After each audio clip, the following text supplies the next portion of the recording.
come down. Group of cars coming in. This has all got trouble written all over it. This is G3 cars. Drop downhill, they head towards the Aqua Minerale. Imola, of course. There's another one off through the gravel. As wide as possible as they drop downhill, putting that from the inside line. Yes, Oh, he did. through he goes.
Good evening, everyone. Welcome along to this round 3 of Apex Online Racing's GT3 Sprint Cup series. This is season 12, and you join us here for the first of our 90-minute races at the Hungaroring. So just beginning qualifying now.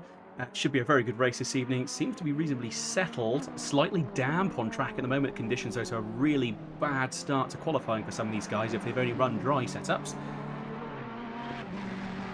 My name is Tim Lunn. Normally, obviously, I'd be here with John as well. Sadly, he is under the weather, so shout out to John. He covered for me last week when I was on death's door, and we've seemingly changed places this week.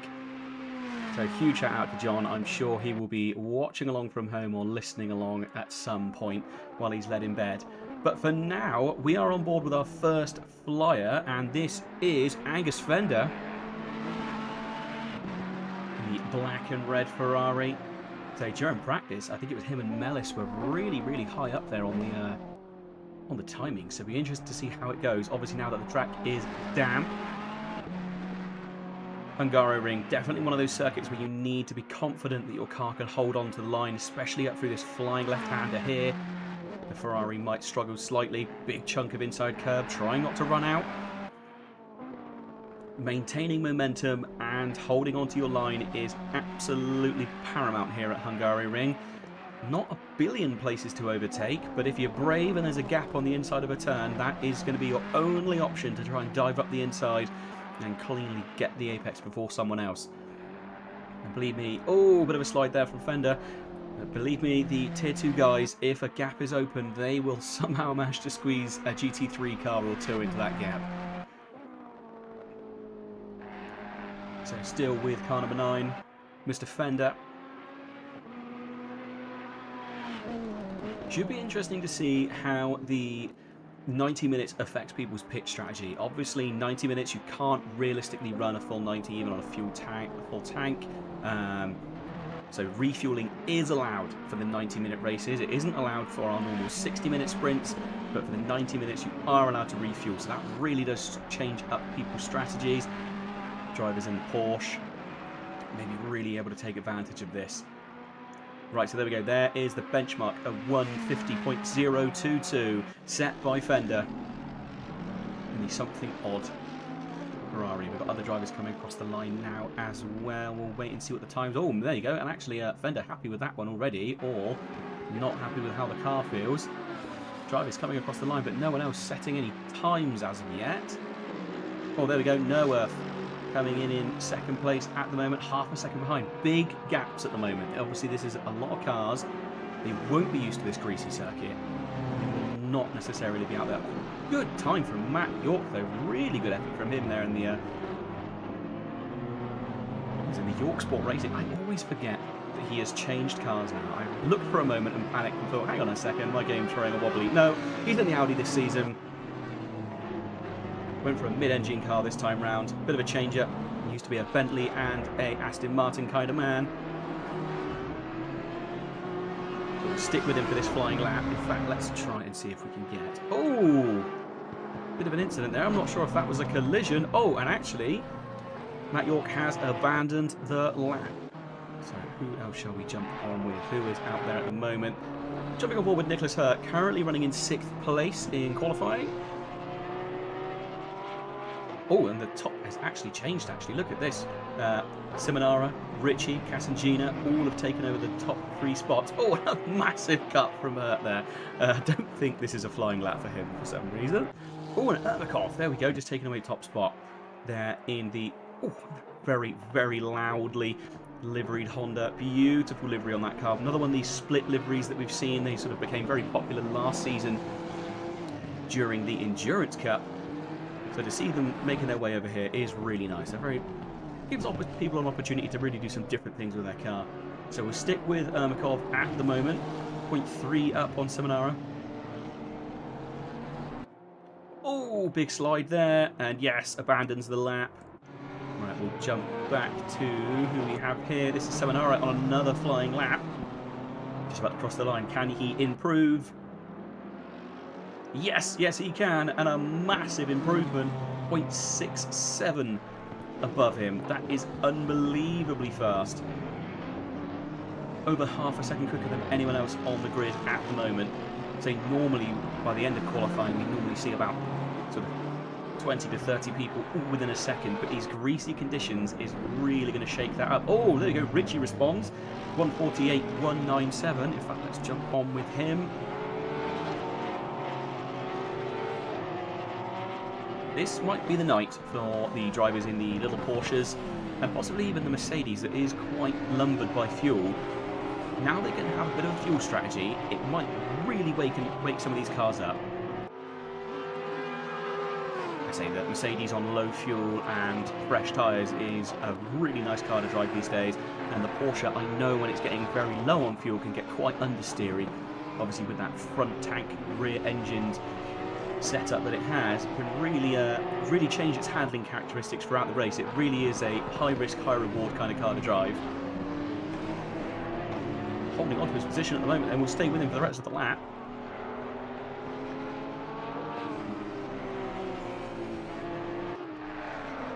Do feel free to let me know in the YouTube chat if there's anyone you want particularly on stream. I will always do my best to try and get everyone on at some point during the race. If you want to cheer anyone on, or if they've got a particularly good livery you want me to check out, then absolutely fine, let me know. Let's have a little look. Robin Moe has done just a really good time there. So what was that last time? That was a 148.472. Great lap for him there in the Ferrari. Surprised to see the Ferrari doing so well here this evening. A lot of curbs to run here at Hungaroring. Oh, and anyone that is not out qualifying now, they're going to want to be out there soon because there is wet coming. It might just miss it, but the end of qualifying could be wet.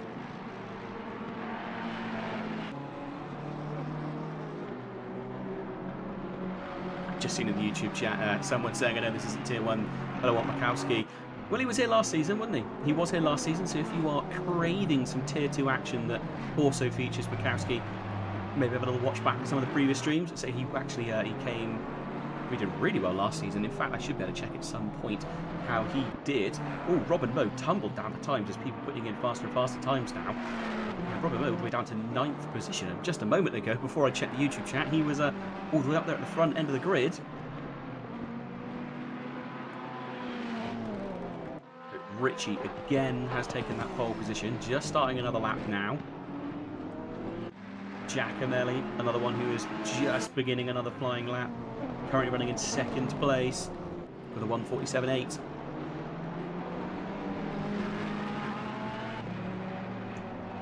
Massive margins between them at the moment. Really big margins between them. So Richard would be really pleased with that time he set early in qualifying, especially if it gets wetter, and it's staying as greasy at the moment.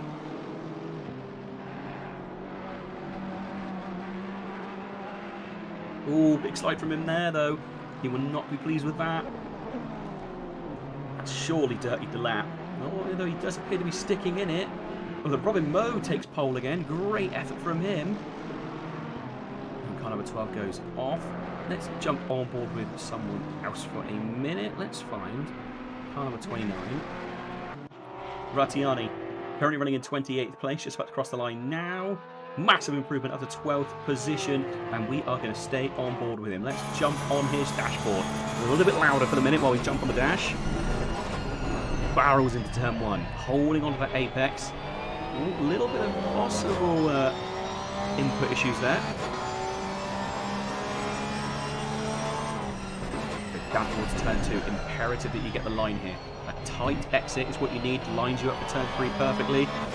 Is he going to lift? Yep, slight lift, a little bit of clip on the inside curb. You might find later in the race when the track is fully dry, he'll be slightly more committed. Oh, big slide. Don't know if he... No, he didn't. That was, yeah, sadly invalidated the lap. I do apologise if I cough at any point, as I was off last week. I'm still not 100% there, but we're nearly there. We're getting to the point where we're starting to feel human again now, which is nice.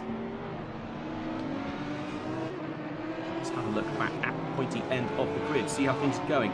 Robin Moe currently holding on to pole position with a 1:47.2. He is on a slow lap at the moment. Jay Fang, someone to keep an eye on though, 0.2 up on his lap. Doing really well in the championship, Jay Fang, currently running in second place overall, 153 points.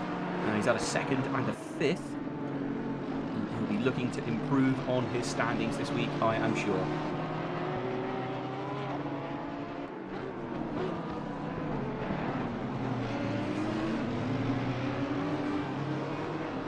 Holds it together through the chicane, nicely done. Here we go, the first set of S's. Quite difficult here, have to make sure you don't go offline. Again, if you get on the throttle too early, you'll end up invalidating the wrap. Oh, he's offline though, had to get past Meerveld. And that surely has affected it, but he is still 0.4 up on his lap. Bang, obviously feeling very comfortable, and if he can maintain this current pace, he will take away pole position. Just a big flash of the lights there, he's letting people know in front, come on, I'm coming through, I'm on a flyer.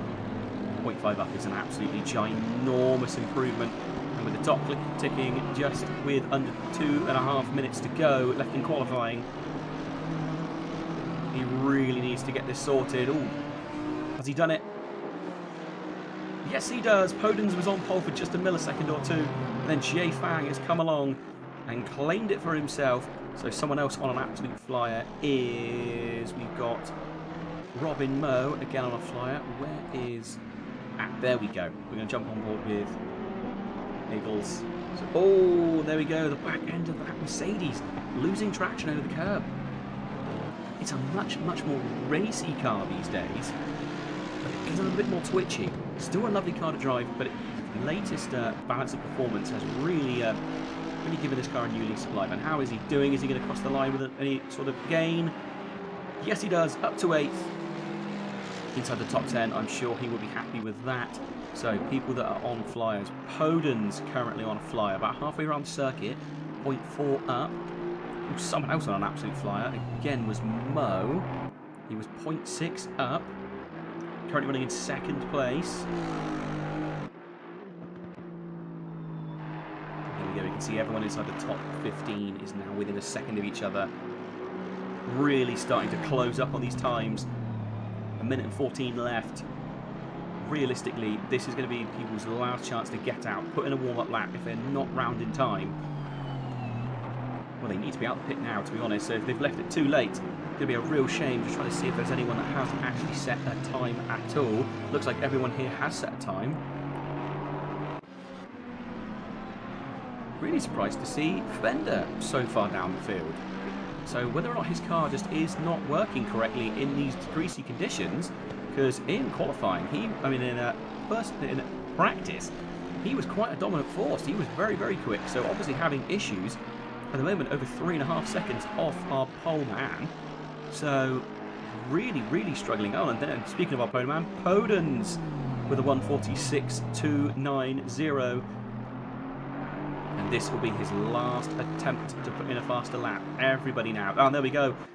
Tarin, Seminara already taken away those positions. And Podens will know he'll be giving it absolutely everything. This is his final chance. Big cut there of that inside curb. I'd be surprised if that wasn't outside of the lines. But sticking with it. And the Cosmos Racing Aston Martin. Just trying to see if anyone's got any big improvements coming. I think Mo has a massive improvement, or did. He has just actually... Oh, there we go. He's up in second place now. So some of these guys coming across the line for the final time. It's such a busy circuit. It's so difficult to pick out individual drivers at the moment.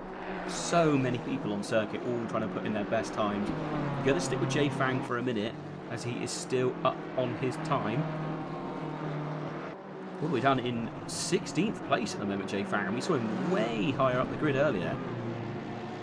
Only a couple of corners left to go. The greasy conditions certainly shook up qualifying a little bit. Did not go the way I expected it to at all. No rain falling yet, and so they will at least finish qualifying without any wet. Trying to see now. Casangina got himself onto pole. Great effort from him. And Jay Fan gets himself up into 11th place. We'll see how it all pans out and who manages to hold on to their position. Podens in 4th.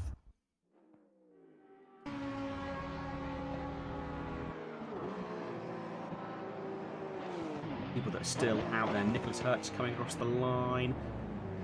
People still coming. Oh, people still putting in good times, knocking people down. Just trying to wait for everyone to come across the line. Just a few more drivers left to go. Car number 29 won't actually be setting a lap. Car number 15 will.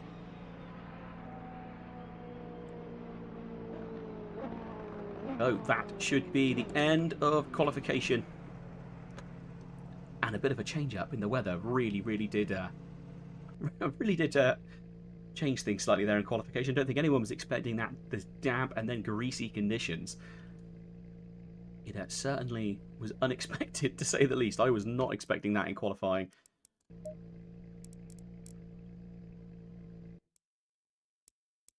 Right, so finalised grid. We can finally go through it. Let's see if we can get a slightly better camera. Yes, we can. Delicious. Right, pole position, Casangina. Oh, actually, I just noticed it's a Porsche 123 at the front. Really dominating. Okay, so Casangina on pole position. Richie in 2nd. Tarin currently running in 3rd. Florens in 4th, and he is the first of our Hondas. Then Podens, after that really good qualifying session towards the end in the Aston Martin. Eliseo Mellis running in 6th. Seminara in 7th place. Norworth in 8th. Robin Moe running in 9th position. Jimmy Holm. Oh, come on, let me select that car. There we go. Jimmy Holm running in 10th place. Angus Fender finally managed to set a lap right near the end of qualifying. Got himself into 11th place. He will be absolutely joyous about that, because that would have been a real hard race to start all the way from the back. That would have been real tough work. Right, do apologise. Nicholas Hurt running in 12th place. Josh Waring in 13th. Arnold Brunn in 14th. Jay Fang 15th place. So after finishing so well over the last few races, he is down in the qualifying quite significantly. Grabowski 16th place. Santima running in 17th place. Matt York in the Audi running in 18th. Bart Raven in 19th, and rounding out the top 20 is Alexa Gates. And that is another one of our Mercedes. And actually, that might be one of our leading Mercedes there. Someone also significantly out of place, Giacomelli down in 21st place, Kevin Niles in 22nd, Dennis Shops 23rd position, Fazcas down in 24th, Ermakov 25th place, Rimbaud down in 26th, 27th goes to Rattiani, Reinders in 28th position, Aviles in 29th, and Stachecki down in 30th. So rounding out the grid now, we've got Corner Crack in the number 420 Porsche, Revisky in 32nd place, Hunor Hoshi in 33rd place, Rayner 34th position, Kieran Patterson 35th, Hans-Peter 36th, Zikos in 37th, and fan favourite from a few seasons ago, Vince Meerveld, all the way back in last. We saw him struggling a few times and actually being passed by other cars during qualification, so he'll be kicking himself about that. He's been a very good racer in previous seasons, so whether it's just not going his way this time round, let's have a little look and see how he's getting on this season. Let's have a, just while we're waiting for the formation lap to begin. Meerveld, okay, so he's had a DNF in race 1, which there were some issues at Silverstone. Understandably, we have quite a few DNFs there. And then a 17th last week at Kota. Really difficult circuit that. Everyone's positions really got shuffled around by the weather right at the end. There was some absolutely stunning driving going on towards the end. People really stretching their tyres out for a long, long time. Alessio Mellis really was the one that took full advantage and managed to somehow get his little car all the way to the end, even when the weather was absolutely horrific. Thank you very much, guys, in chat. I see you giving me a shout out. Always appreciate it. So 20 seconds till the formation laps begin. As we said before, very difficult circuit here. You have to make sure you stay committed to your line. If you go off even the slightest little bit, there will be someone up your inside immediately. Like a fat man at a buffet, they will be there, plate slid on the inside and taking what is theirs.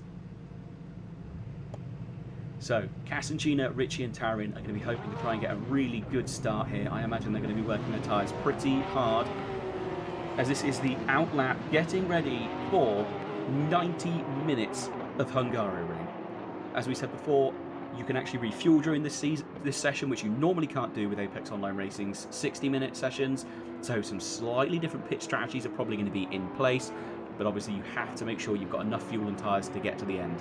That's going to be the killer, and seeing how the weather actually affects it, as we already saw in qualifying, weather could be a factor here.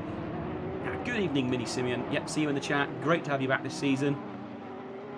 Am I right in thinking you have a change of screen image, though? I think it was pink last year, and now it appears to be a little monkey. But thank you ever so much for joining us. Always appreciated. So just sticking on the helicam for a minute, get a real good view over the entire circuit, if we can. Let's quickly jump back to Mellis, obviously our winner from last week.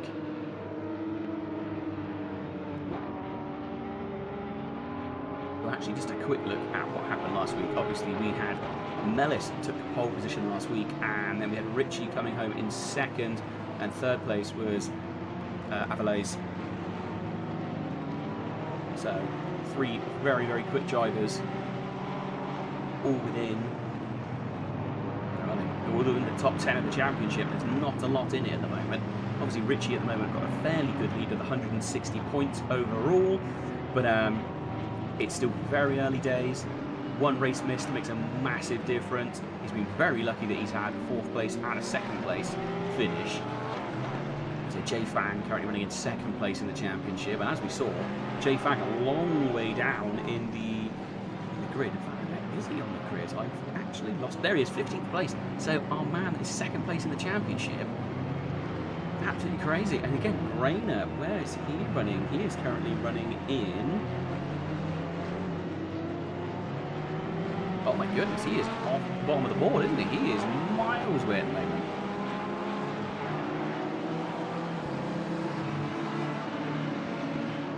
I'm being very blind.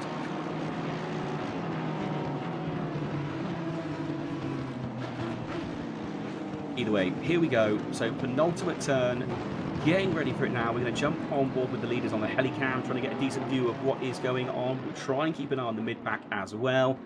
But down into turn 1 and turn 2, it is going to be an automotive game of Tetris like no other, as all these cars absolutely try and squeeze their way into turn 1 and turn 2.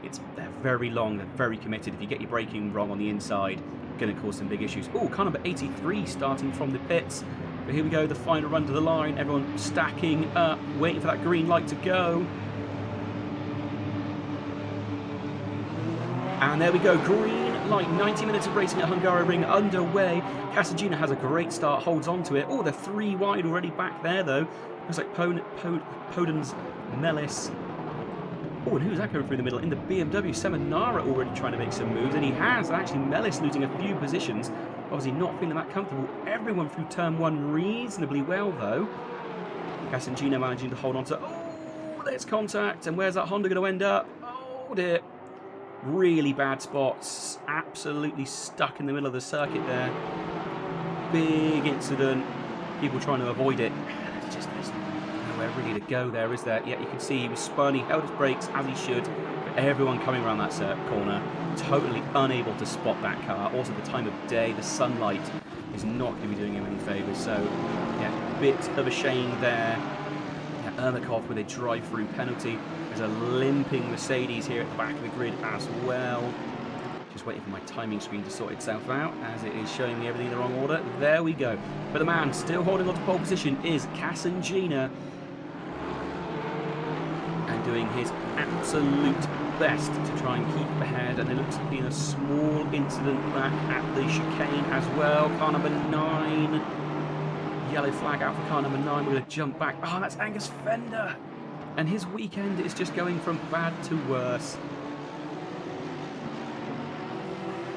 So we saw him starting from quite a long way back. He didn't have the best qualifying in the ride. I think it was actually last minute he did half all right. But yeah, we see there. What happens here? Oh, he just comes up the back of another car. Doesn't really have anywhere to go. And then we'll just get squeezed on the apex. I don't think that would have caused too much damage to the car, but that is not what he would have wanted at all. Right, so back on it, first flying lap of everyone now. It appears that everyone has at least made it round at this point. Few incidents, obviously, we saw there. But everyone reasonably stacked up and doing well. Already moves being made at the front. Podens managed to hold on to 4th position, Seminara 5th. So a little bit of a jump back.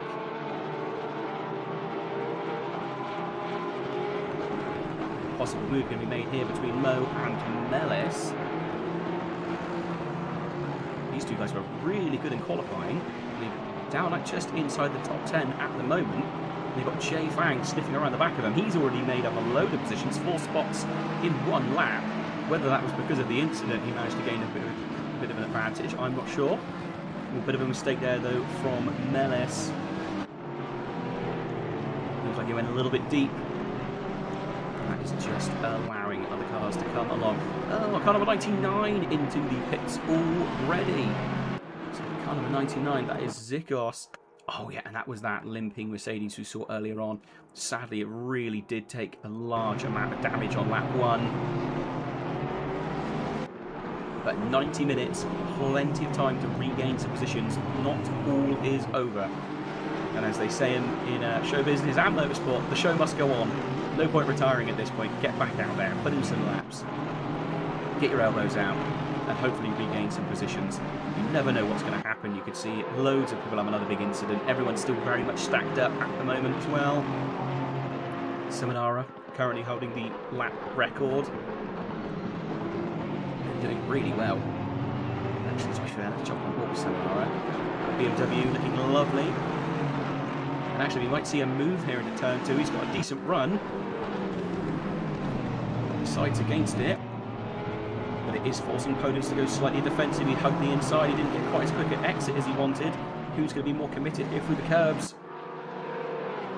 And to be fair, Podens, unfazed, manages to keep pushing forward. Really good effort from him.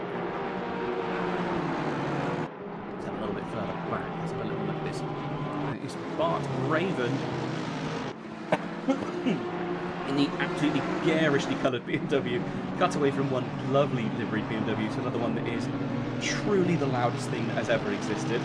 Oh, car number 441. Yellow flag in the chicane. Let's try and find that one quickly. Sort of mid-pack. Car number 441. That was Richie. Oh! In fact, I think he might have gone service swimming. So here we are. Jump on board with him now. Actually go back. Yeah, his car jumped all over the place. Oh, that's a real shame if that's a connection issue on his end. But yeah, picked up damage, wasn't even aware of it, so nothing you could do about that. It's super unlucky to just get caught that way. And that has gifted a massive gap to Kassangina. But it does also mean that it has unlocked the road for Podens. I think we only lost one car then. I don't think we lost too many. Although 912 is also in the pit. That is Tarin. So he's into the pit. Zikos is still in the pits at the moment. Obviously still fixing those issues. Although it does say Zikos has completed his pit, so he should be able to move. Whether or not he's still having a breather after that first lap incident. Oh, there we go. Into turn one. Oh, we jumped on at just the wrong moment, it would seem. Commentator's curse in full effect. We're jumping on board here. This is Mirveld versus Ratiani. Lovely little run there. He's right on the back of him. What happens here? Because suddenly that Audi is right on the back of him, isn't it? I believe that's Hans Peter. It is Hans Peter, car number 5. But he already loses his position up the inside. To Florence. That's fine. Oh, and there's just a stacking of cars. Actually, Ermakov now gone out and somehow put in the fastest lap. Annoyingly, the replay cut away, and we were then seeing more of the cars stack up. Let's jump and see what we can see here a little bit. Oh, and what car was that? That's another one round. That's car number 23. Cars spinning and going like nobody's business today. Car number 23, that was... Oh, let's see if we can get back. 30 seconds isn't going to be enough. Yes, it is. Down towards the chicane. Oh, it almost looked like he tried to sort of give up a position but wasn't able to. And oh, big hit with the wall. And that is good night, I'm afraid. That Mercedes taking an absolute battering and absolutely hemorrhaging positions whilst he tries to rejoin. Does a sensible thing though, waits for the traffic to pass before rejoining, but that Mercedes took a lot of front end damage then. And now comes the question, is he going to pit immediately or is he going to try and stay out? Yeah, coming into the pits, he knows it's not worth trying to keep that Mercedes going with no front aero. Real shame.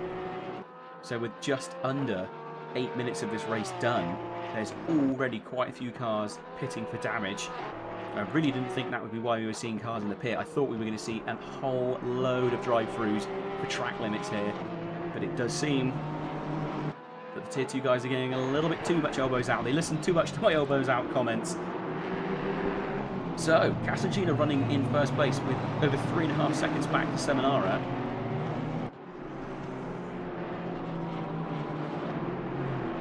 He looks very comfortable. Just the car just looks planted and happy there. Podens, I think, in not a lot amount of time, is going to be under attack from Neuwirth. Yeah, that gap is definitely coming down. Oh, actually, looks like the battle for 18th place is kicking off. This is Gates. So Gates chasing after the back of Rimbaud. Oh, and actually, BMW of Raven looking to try and go all the way around the outside. Can he get the undercut? Great camera. No, he can't, but he appears to be a little bit of a neck in the bottle. Can he now get stuck in and try and get away from this BMW? Can Raven hold on to the back of him? Turn 1 is going to be a decent spot to try and maybe have a go. He's got a good exit here. I'm not sure he does. The great big AMG Mercedes V8 thundering along in front of him. And although the BMW does also have a fair bit of grunt, but oh, tried to go to the inside, but there is a Mercedes leaving the pit lane there. that could cause all kinds of issues. And yes, there we go, the Honda of Shop says thank you very much, I'll take advantage of that, and nips up the inside, gains a position. Can he hold on to it here? Gates looks to the inside. Oh, great move there from Raven to take that one back. Really brave stuff into turn 2 on the brakes. Brilliant. Oh, I do apologise. I just realised that apparently Alexa Gates is pronounced as she, her, so I do apologise immensely for that.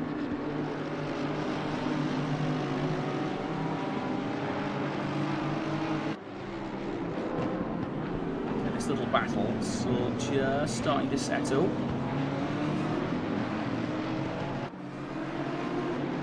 Actually looking at it now, Corner Crack, who had an absolute stinker of qualifying, looks to be making some reasonable moves, and now, after gaining a position and then losing it again, Carnival 11 of Shops, looks like he's fully under attack from Corner Crack. Can he hold on to the position though? Can Corner Crack jump up the inside? Again, two very, very different cars, the Honda and the Porsche. And the Porsche is mobbing the back of him. Like a seagull on the back of Crisps. Oh, there's an incident in front. What's gone on there? We're going back to see if we can catch that one a bit better. So it's Bart Raven who we saw stopped on circuit. What happened there? Did he go into the back of Alexa? I'm not sure. So sticking with them, probably went a little bit too far back for 30 seconds. So that's that back marker Mercedes giving way. When he flashes up the inside, just goes a bit deep and rotates, and sadly gets collected. And that was a particularly silly move there from Raven. Should have held the brakes. Yeah, that certainly will not go down well with race control post-race. Just because you've been spun out doesn't matter whether it's your fault or someone else's fault. You don't rejoin in that way. That was definitely a questionable move. Oh, and there's a little yellow flag came out there for car number 5.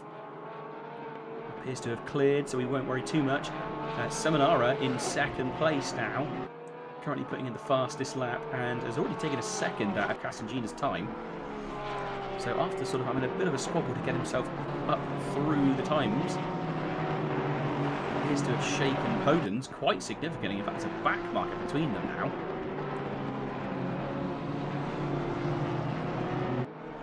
I think a lot of drivers being able to take advantage of these incidents that we have been seeing. Obviously, no one likes to see crashes on track, but when there is a place available, any advantage is a good advantage. Sticking with Seminara for a minute. You can see he's really stretched away from Podens. What's this gap going to look like now?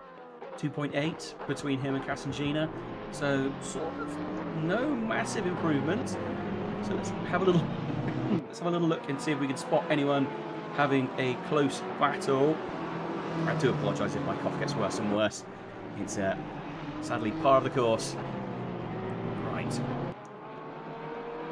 Let's jump back down. It looks like there's a fairly close little squabble going on between Shops and Gates again. Let's see if we can get them up on screen. Oh, and in front of them as well, actually. Things are really heating up. Whoops. So that is... I think maybe some of these cars are out of place, to be fair.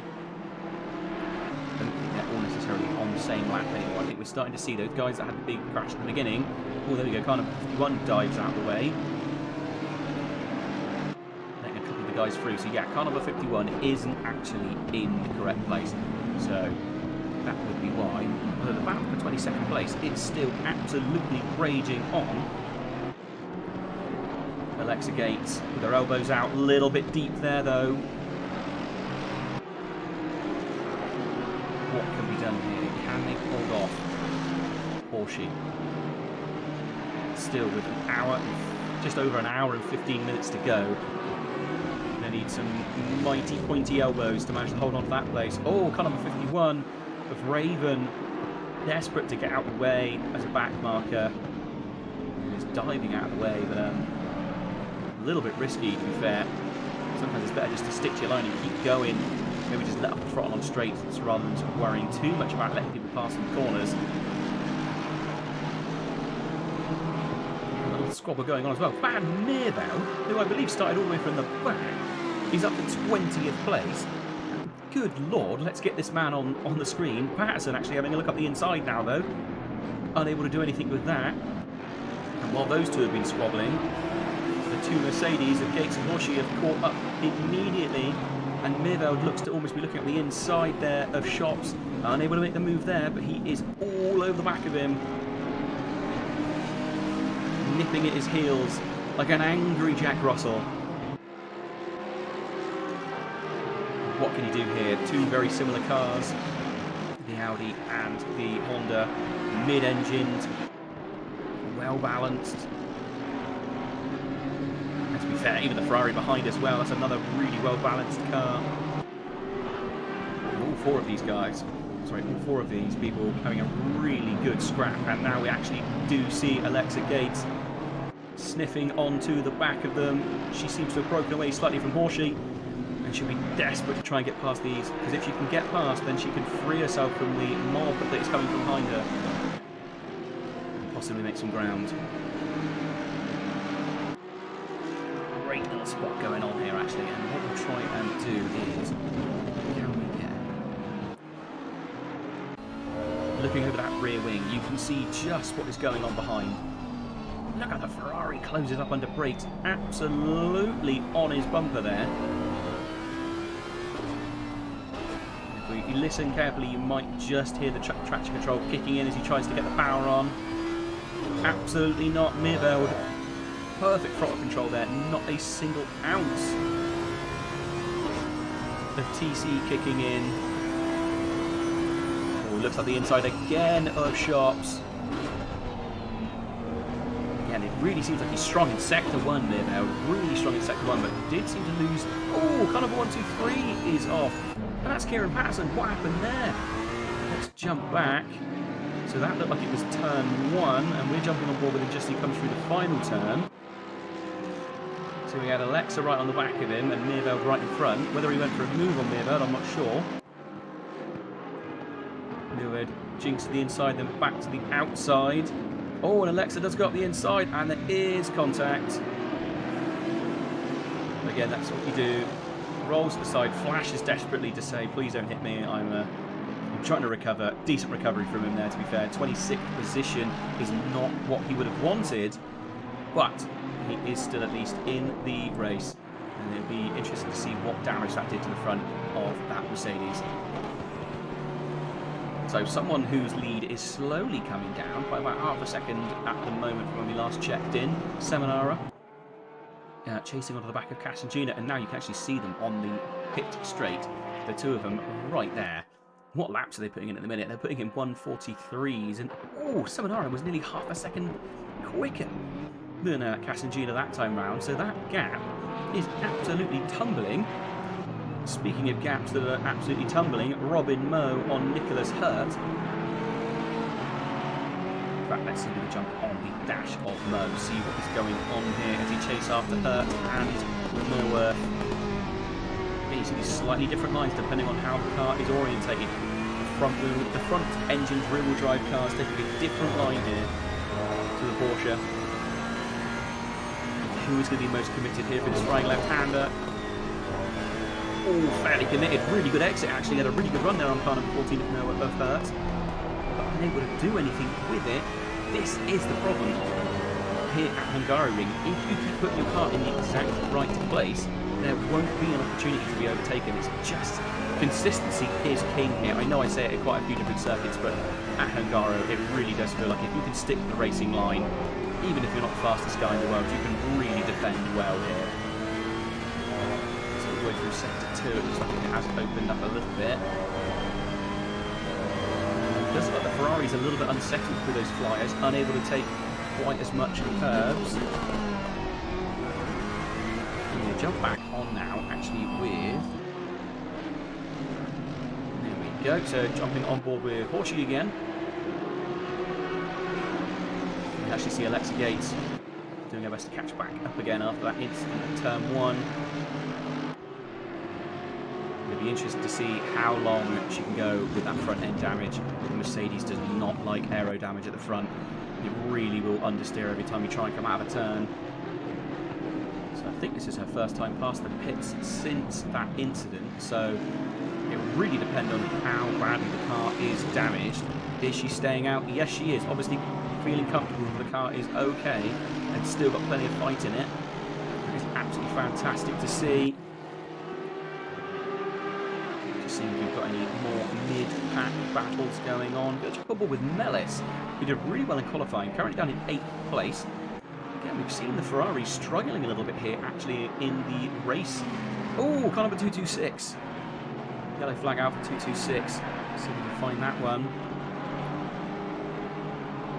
Did I read that correctly? Or was it 229? It might be 229. Oh no, 226. There we go. I found it 226. What happened there? Oh, okay. So this was the front of that little battle pack that we've been dipping in and out of. It looks like it's down towards turn 1. What happens here? Oh, just gets collected by the number 11 Honda. And lost a lot of positions there. Luckily didn't completely rotate. Manages to get going again. There's a little bit of a dip into the pavement for some reason for 2 seconds there. So could have been a lot worse, but nothing worse than oh, and a BMW right in front as well got absolutely spun round just as we cut away from the replay there. I'm trying to think which car that was. That might be car number 12. Let's have a look.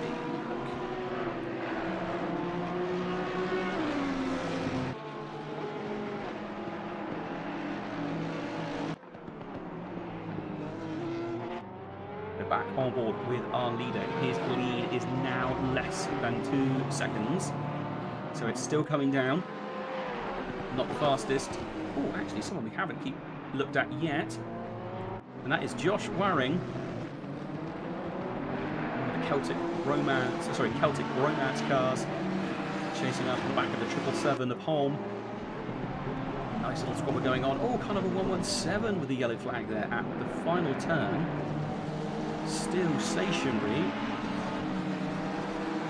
117, who is that? Apart from Master Chief, obviously. That's Ermakov. So what happened to Ermakov? Going back. Right, so he's trying to gain a position over the recovering car number 226. Doesn't get the run out the corner he expected. Oh, and just bumps. And the car keeps on spinning. Looks like maybe he stalled there. Oh, and he just didn't have the steering lock to get past the pit entrance. Absolutely devastating for him. Real shame. And then obviously that high curb as well. Oh, he will not be happy about that. Down in 28th place at the moment. A couple of guys coming into the pits actually. The Corner Crack, Shops, Ravisky, all into the pits. Kassengina has actually managed to slightly improve, although they are coming to the end of a lap now. So at this point, back up to just over 2 seconds. So very slight improvement. Not a great one, but a slight improvement. Oh, here we go. We've got Jay Fang versus Mellis, and look at that. Fang going super defensive all the way down the pit straight. If it was wet, I'd say he's almost trying to keep his tyres cool. But no, that's just way off the racing line, trying to make sure there was no gap for Mellis. Obviously feels like he's weak coming out of that final turn compared to Ferrari. To be fair, that Ferrari having a little look up the inside, not able to. The big bruising bull that is the BMW, managing to keep the prancing ponies at bay at the moment. But Mellis will be chomping at the bit. Mo and Fang, both very fast drivers. Seen some great things from them this season, seen some brilliant things from them previous season.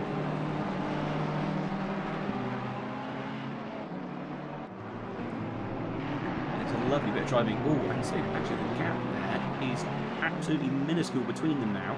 Again, they still have an hour and 6 minutes left of the race. It's like they haven't even started the normal Tuesday night race. There is still so much to go.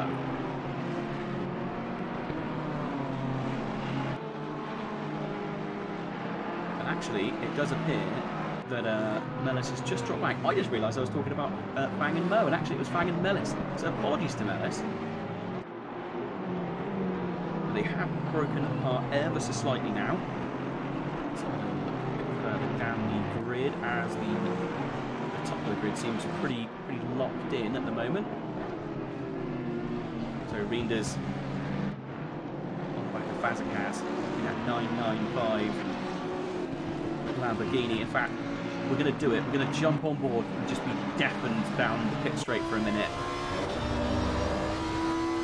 Absolutely stunning noise coming off this car. There's no denying it. One of the best sounding cars of the game.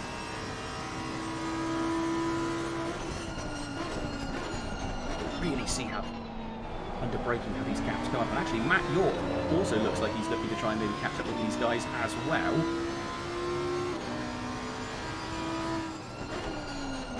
Keeping an eye over that rear wing, doing a lovely job of holding off the position at the moment.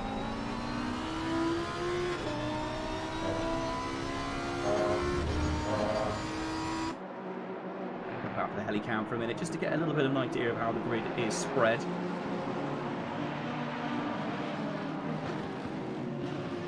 Does sound lovely. It's just an aggressive exhaust note coming from the Fazekas. Just sounds like a swarm of very angry bees stuck inside a tin. I imagine he's loving every second of driving it here. Plenty of opportunities to really stretch the gears out. So actually jumping back now to this battle, and it is for 19th place. Grabowski, Gates, Fender. Nice little squabble going on between them. In fact, let's go for looking at the rear wing. Oh, the MG wing is a little bit big, a little bit hard to see over. I do always feel with Assetto Corsa Competizione that does do the Mercedes a little bit dirty when it comes to the noise. As in real life, it sounds truly astounding. It is. You can hear every single cylinder beating its way towards you.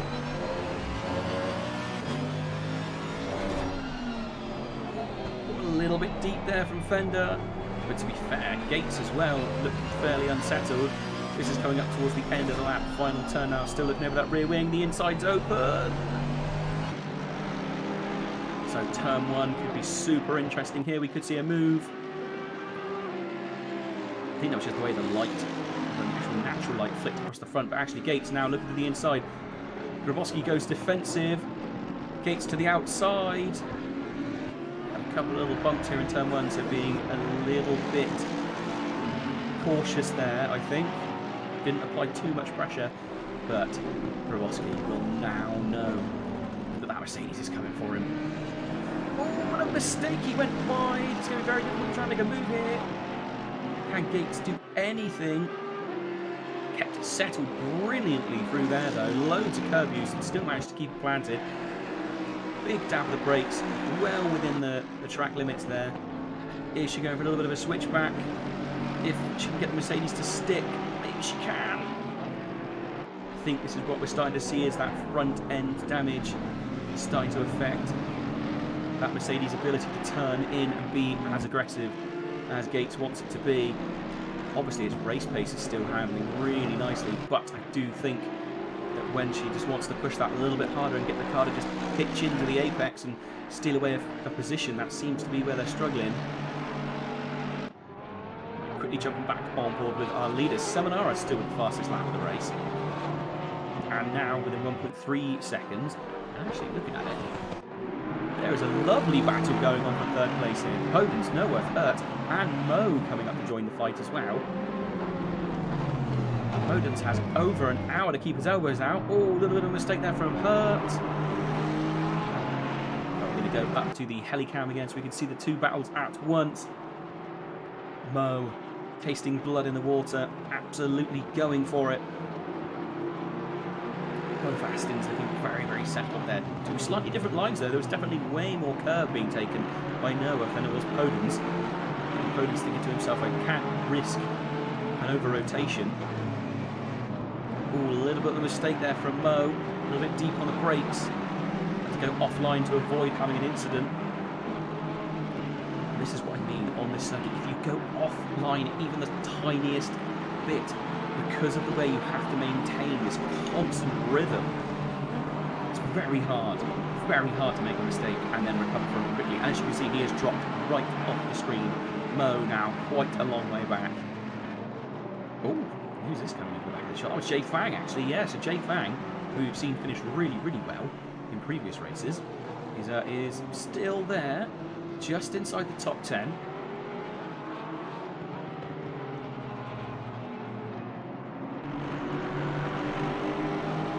Opponent. Brilliant bit of racing from him. He's managed to hold on to this third place for a long, long time now. He's just doing what needs to be done. He's putting the car in the right place. He's doing the lap times. I mean, his lap times are 144.3s.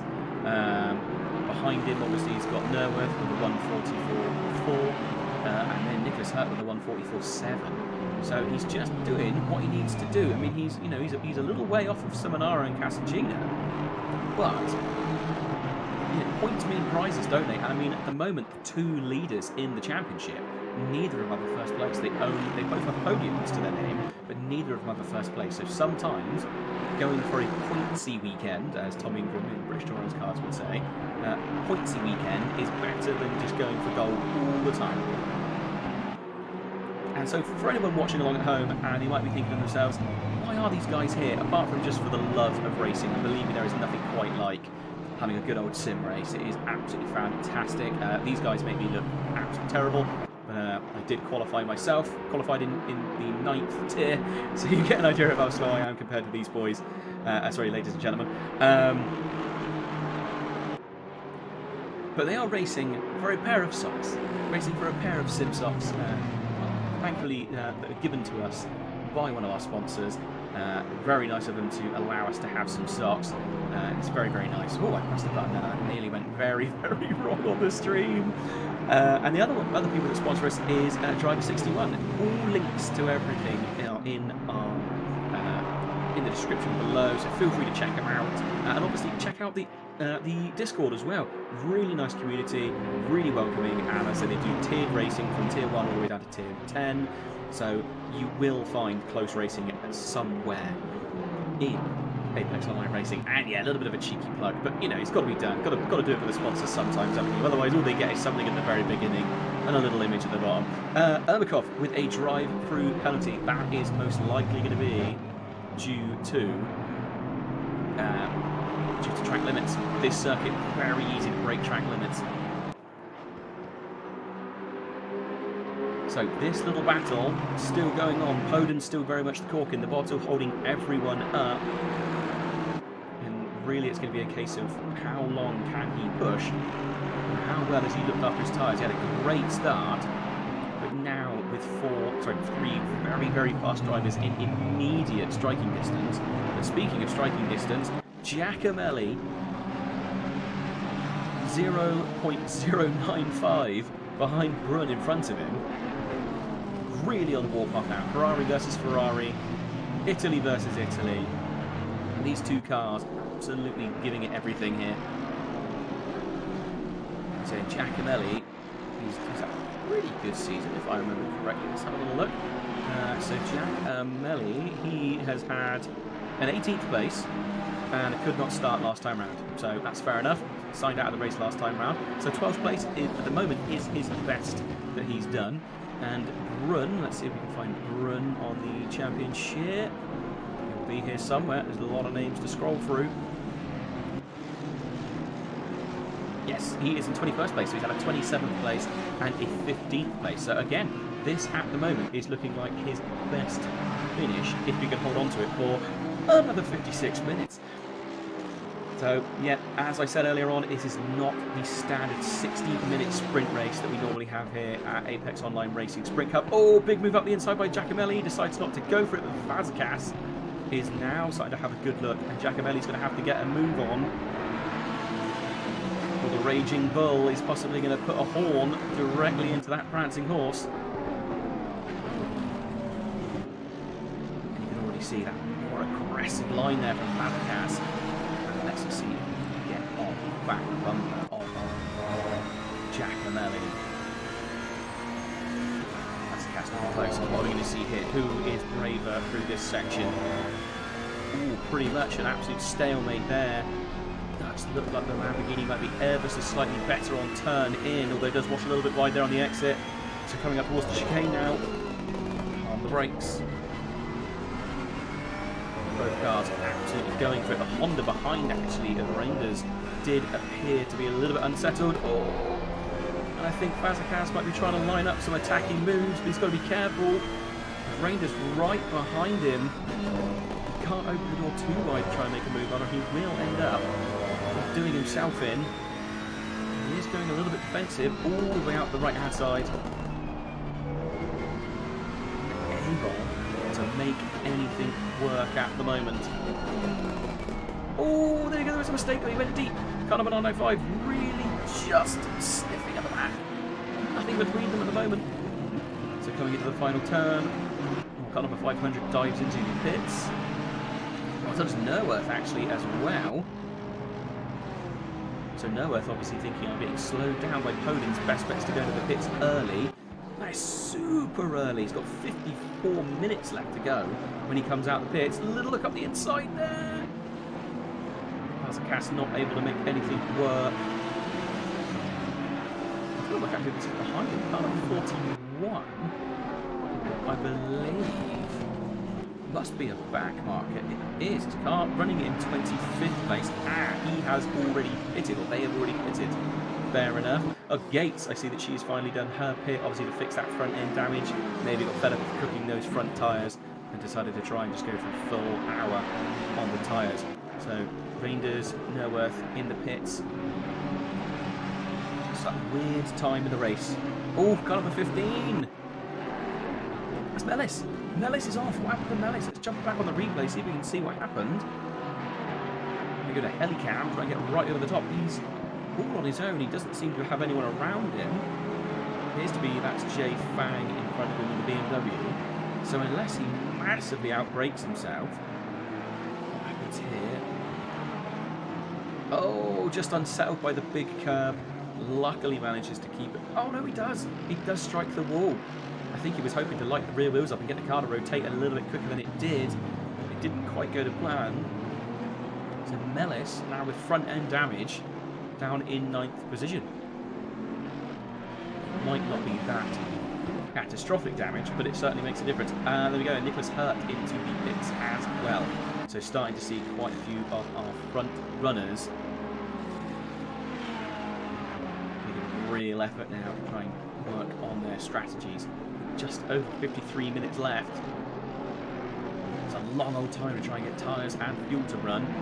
Going to be a lot of fuel. If they were running light at the beginning in an attempt to try and get positions, then fair play, but it might end up biting them. But to be fair, the weather at the moment seems to be nice and settled. Optimum at the moment. Just quarter to 7 p.m. in game at the moment. So it will probably keep getting colder over the next hour. Mellis is sticking with him at the moment while he's sort of on this recovery drive after that spin, just trying to see if there's any obvious sort of handling issues going on. I can't really see anything. In fact, let's jump back a little bit to Fazekas, who is still having an absolute battle with car number 41. So car number 41 must almost be down one lap. Must be down a lap at this point, after its pit stop. So even if it gets the overtake done, it's going to be immediately under blue flag orders. It doesn't seem to have... Oh, big move up the inside there. Goodness gracious. Massive dive there from Fazekas. He's obviously showing, look, come on, I want to get past you, Giacomelli. Give me some room, let me through. These two mid-engine cars, super similar. Sticking with this battle for now. Gap for first place, still about 1.3 seconds, so no signs of change there in the top 5. Ooh, actually, the battle for 15th seems to be heating up as well. This is Mirveld versus Horsesheet.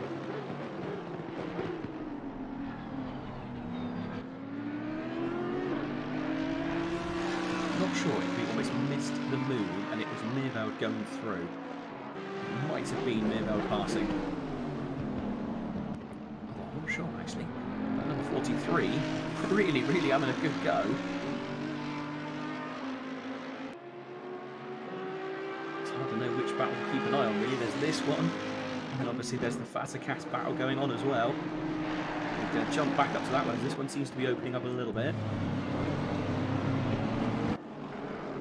Fazakas in such an awkward spot here. He's got a faster driver that is technically a lap down on him, behind him.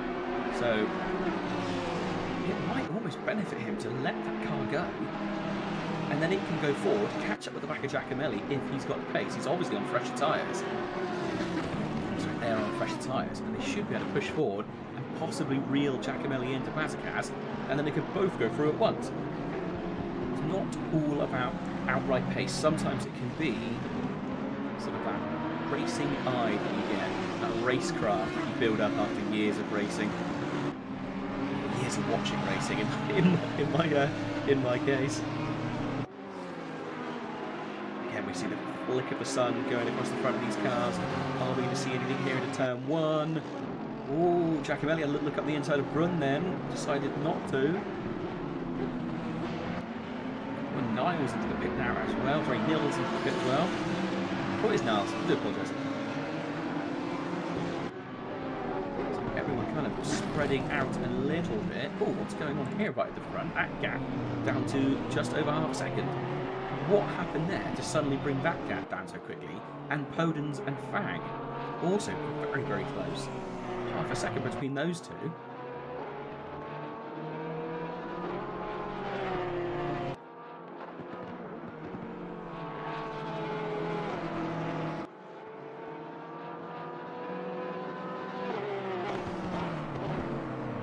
There we go, actually Seminara already opening up the gap again.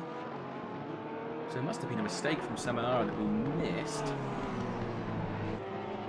Not sure when that was or what it was. Might just been a slight over rotation. Let's go back to Podens. Down in fourth now actually, and when did Mo take over third position? When did that happen? Oh, there we go, Podens into the pits. Podens obviously finally deciding that's it, let's give the Aston a break. Ooh, hard on the brakes. Yep, just made it in time there, I think. Quick jump on with Robin Mo. He's got Jay Fang behind him. See, a decent chunk of the field now have actually done their first pit, well, their mandatory pit stop. So they have to change tyres. And as we've said before, this time round, they are allowed to fuel. Oh, so Mellis versus Holm. This one is heating up quite nicely. What have we done here? Mellis looked very quick earlier on. That Ferrari's still looking good. It's got that front end damage that we saw it pick up. I always think the front of the Honda can look very odd. Mini Simeon, steward suspiciously signed. It's only Tier 1 that has live stewarding. Tier 2 and all the way down to Tier 10. What you do is you just basically, post-race, you put in a incident report, it gets reviewed afterwards, and then basically penalties added to this race, depending on what it is. Obviously it could be a time penalty, could be license points, could also end up being ballast being added to your car as well. So there won't actually be any sort of external input from anyone to add penalties this race. It will all be done post-race, and it's in the form of penalties and bits and pieces like post-race.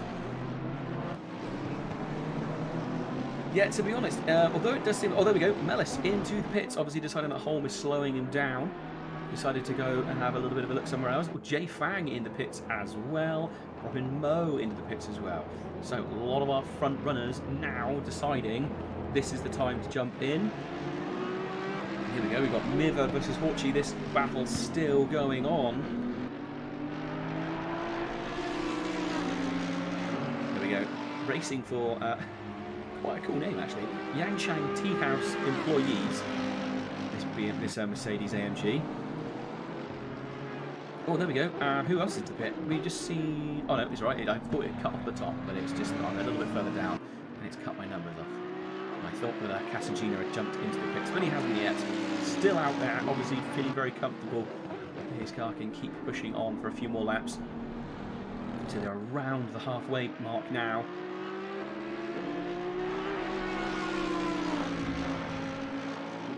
And these two being, to be fair, very, very good to each other. No overly aggressive or silly moves I've really seen. Great to see sort of this proper clean racing. Definitely pride ourselves on having here in Tier 2. Obviously I'm not a racer, but it is always a thing. We really appreciate how clean, yet still sort of, you know, competitive Tier 2 is. It's definitely got a different vibe to Tier 1. And we've grown quite fond of it here, John. Actually, here we are at the halfway point. I will just say, obviously, thank you ever so much for putting up with just me this evening. John himself is poorly this week. I was poorly last week. I've still got a little bit of a croaky voice, as you may hear from time to time. Apologies if suddenly there is coughing and spluttering coming through the mic. I'll do my best to mute it as quickly as possible. But no, massive shout out to John again. Could not do this without him. He is the rock of Tier 2, who continuously comes in, saves the day when I'm some sort of illness or my child is ill. So definite shout out to John on this one. So, gaps at the front. Seminara is down to less than a second back now from Casangina. Everyone around them is pitting. Just trying to work out which BMW that is. That is J Fang, I think, but on a different lap. No, that's not J Fang whatsoever. I am completely lying to your faces. It's one of the BMWs. One of the BMWs on a different lap. Just trying to see how everyone's gaps are changing. Mirveld. Oh, here we go. This is heating up now down towards the chicane. Pushing a little dash to the inside. Can't do it. Mirveld late on the brakes. Manages to get it done. Gets the Audi turned in brilliantly. As we've said before, got to be really careful with the traction control on the Audi. It can be very, very intrusive. Once you push beyond its limits, it suddenly bogs down wildly. Oh, it's Seminara, our second place driver, into the pits. So this is where tactics could really play a big role. Oh, bit of a slide there from Horsey.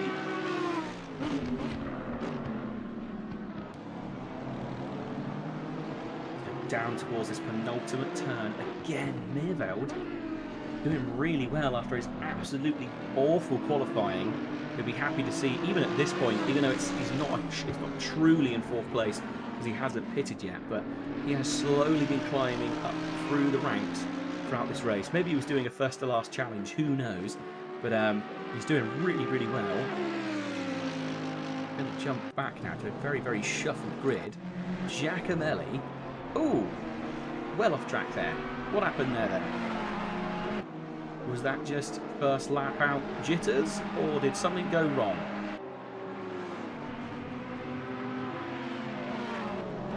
I'm not sure on that one. You know what? Let's have a little bit jump further down the grid. While everyone's shuffled and it's all a bit strange. There we go. This is the car we saw spinning earlier on, which is the Liqui Moly car number 12 of Revsky. Chasing up the back of Shops at the moment. Then Shops. Do such different cars, the BMW and the Honda.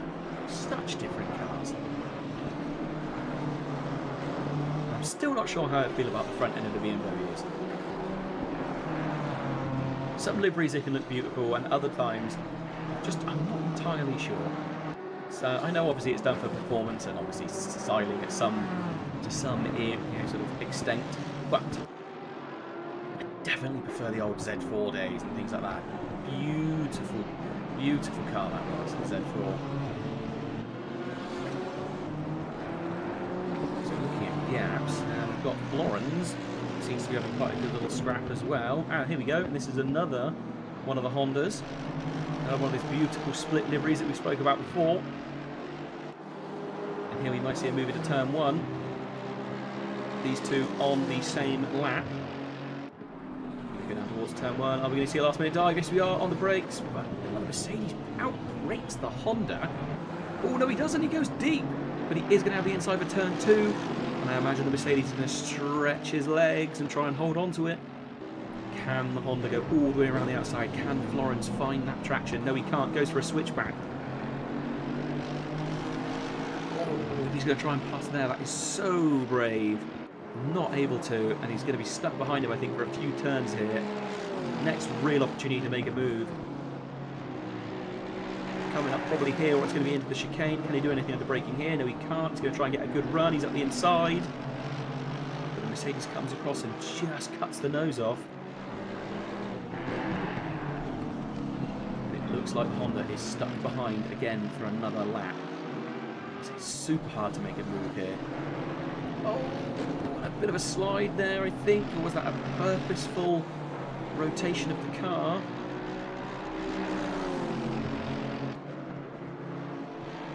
These two still really absolutely going for it. Someone else who's also now battling himself along, Giacomelli, 0.2 of a second.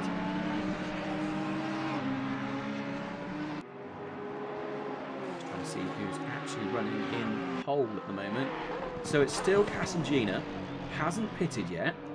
Obviously massive time advantage at the moment, but it's really going to be a case of, you know, is Seminara going for that earlier pit stop? Has that been enough of an undercut? Will it work? Early pit, coming out, just over 38 minutes of this race left to go. No reason the cars can't do it tyres-wise, no reason they can't do it fuel-wise. I mean, they absolutely should be absolutely fine fuel-wise after they've topped up.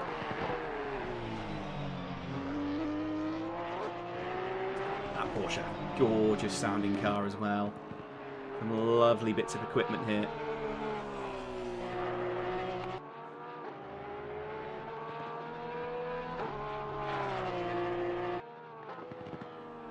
Casangina has really dominated every single lap of this race, hasn't he? I mean, like, real fair effort. Just over 38 minutes left to go, and there we go, a huge load of people coming in. Vazquez, Horschel, Fender, all into the pits. Obviously, we saw Vazquez had to pit earlier for damage. Oh, no, he didn't. No, he's fine. So let's see what happens to the timing board. Because I don't think... starting to shuffle itself around. Seminara already up into...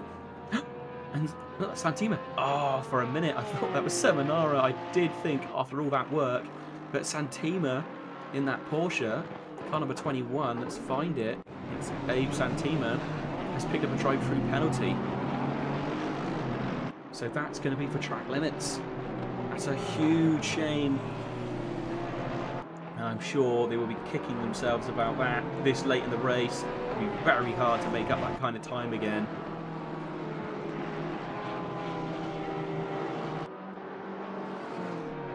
Oh, big flash there from the Honda. Which Honda is that? It's car number 117. Who is car number 117? Where are you running? You are all the way down, I think. Nope. Yes, car number 29. Sorry, car number 117 is in 29th place. I believe we saw them have a drive-through penalty earlier, which explains why they're down in 29th place.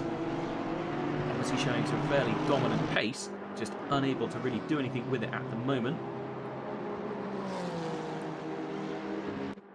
So, Casangina, 0.4 down on their laps at the moment. So Casangina is putting in 1:44.8 last time round, and Seminara put in a 1:43.3. So that is a massive time difference between them. It's he's got a really good chunk of time between them, and he's got Meerveld as well stuck in the mix. So Meerveld might end up holding up Seminara.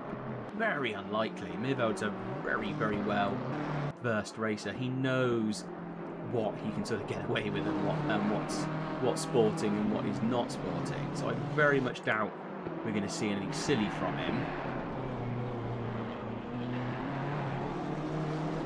Seminara looking beautifully planted. Just, oh, there we go. Casangina into the pits. So that is car number 911 in the pits.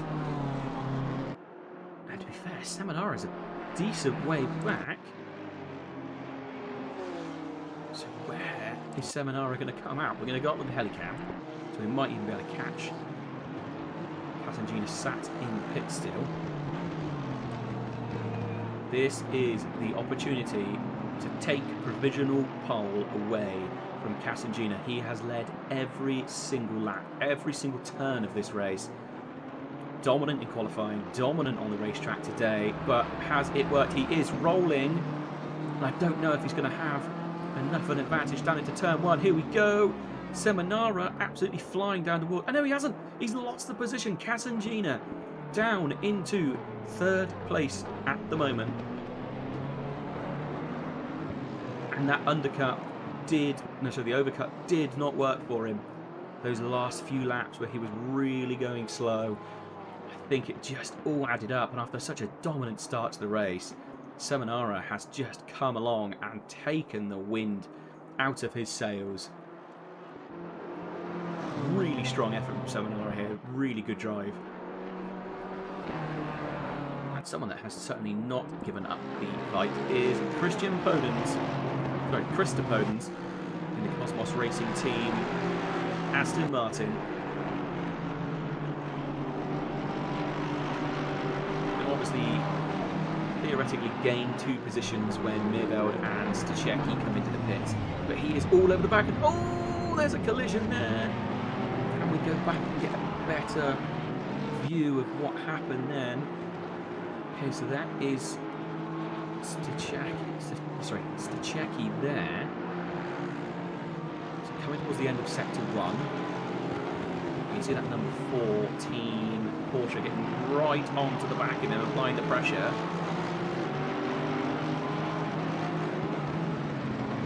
Oh, and he gets tapped. He gets rotated. To be fair, a little bit of not sure how that's going to work out, sort of penalties-wise, to be brutally honest, or whether anyone even puts any in. Oh, there we go, Mirveld into the pits as well now. Whereas technically, probably, I don't know if he was on the brake still or not, or whether he was just going to the inside to try and gain a position. Got to be a little bit careful when the yellow flags are out. You should be slowing and being preparing to come to a stop is the technical term. You know, this is the way you should be looking at it. But obviously, in a racing game, it's very, very difficult to actually, AI-wise, police yellow flags, whether it be overtaking or whether it be not slowing. One of those awkward ones. Mirveld, I'm really interested to see where he actually emerges from the pits. Is he in 4th place? No, where is he? Oh, he's tumbling down quicker than I can click. Mirveld, where are we looking? Just about holding on to... looks like 12th place. No, 16th. Oh, we're going to wait for the timing board to just happens.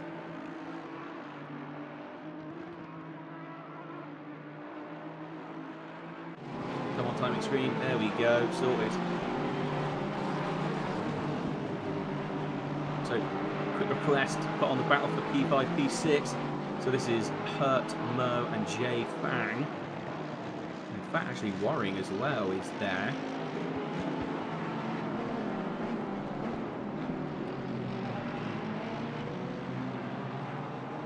And yes, Podens did get through. Fair play. In fact, is it even possible for us to go back?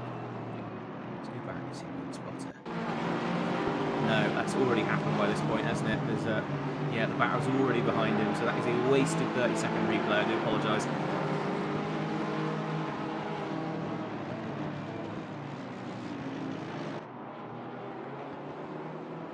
On board with our leader at the moment, Seminara. So I'm just waiting for the replay to end. Huge gap back there, actually, to Casangina. It's a really nice bit of gap he's grown. these three, or these four, still having a really good squabble.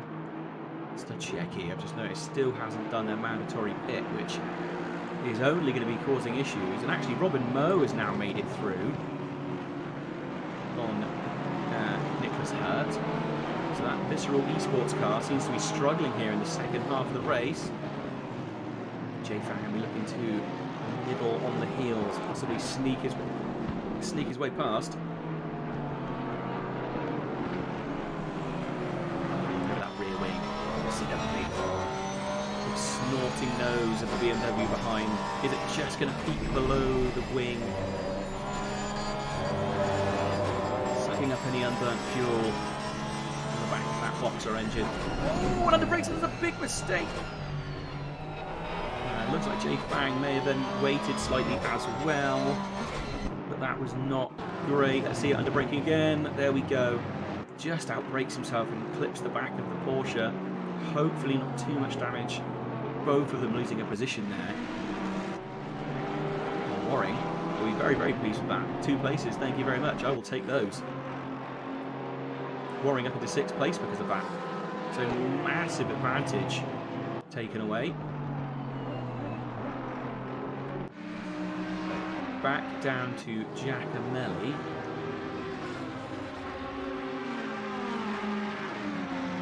Are we going to see a move here into turn 1? Not quite close enough to count, I don't think. No, definitely not. But let's try and jump down and leave Max Florens is having a good squabble still. Here we go, Mercedes versus Honda. Really good to see the Honda got a bit of a revamp. Obviously it had that Evo 2 released. Great to see it's still a competitive car. Real shame to see there's no Bentleys this season at all in Tier 2s. It's a real shame. Brilliant car to see. Oh, hang on. What on earth is going on up here? They were within 0.1 of a second of each other. This Fang's gone through, hasn't he? I think he has. When did that happen? What did we miss then? Oh, side by side. This is... Oh, so this is the right-hander just before the chicane. Fair play to get the car side by side through that flying left-hander. That is absolutely craziness from those two. And fair play, Jay Fang obviously very comfortable in the BMW and just thought to himself, no, I can get it to stick, I'm coming through. So fair play, got the move done. Jay Fang will be very happy with that. And, oh, actually now, looking at it, Mellis right on the back of that Porsche. Is the Porsche carrying more damage than we thought, though, after that little bit of an incident? It didn't look. Oh, and yeah, Mellis has just cruised on by. I mean, I just don't even understand how that happened. Has Mellis... He didn't think it looked like he had that good of a run compared to Nicholas Hurt, but Nicholas Hurt absolutely sort of falling apart at this point. Well, that back end really does have significant damage. I mean, Screen still hasn't actually swapped them over. There we go, I sorted that. Oh yeah, the Porsche does not look happy. It looks very unsettled on the back end. Running inside the top 10. He's got just about 4.5 seconds between him and 10th place. But still with 26 minutes left of this race. I'm not sure the Porsche's elbows can be that wide. It's got very wide arches, but I don't think they're going to be wide enough to hold off Renders and Holmes that entire time.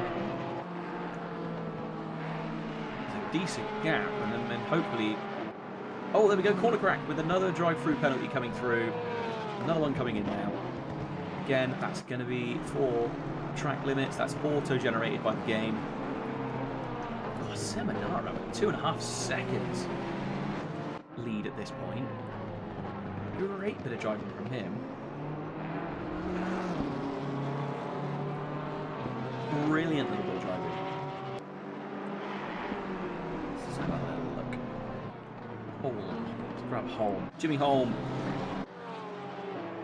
Honda versus Honda. Rangers versus Holm. 500 versus the 777. Oh, look to the inside, under braking. He still keeps his nose there, but decides not to go for it.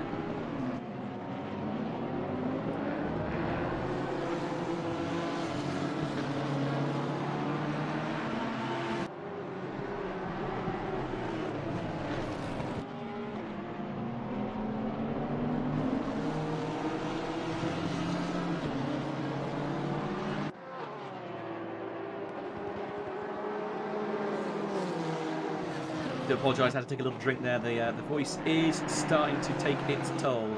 25 minutes left of the race. There we go, corner crack into the pits. Oh, Matt York looks to be having a little battle. He's finally caught up to the back of Giacomelli.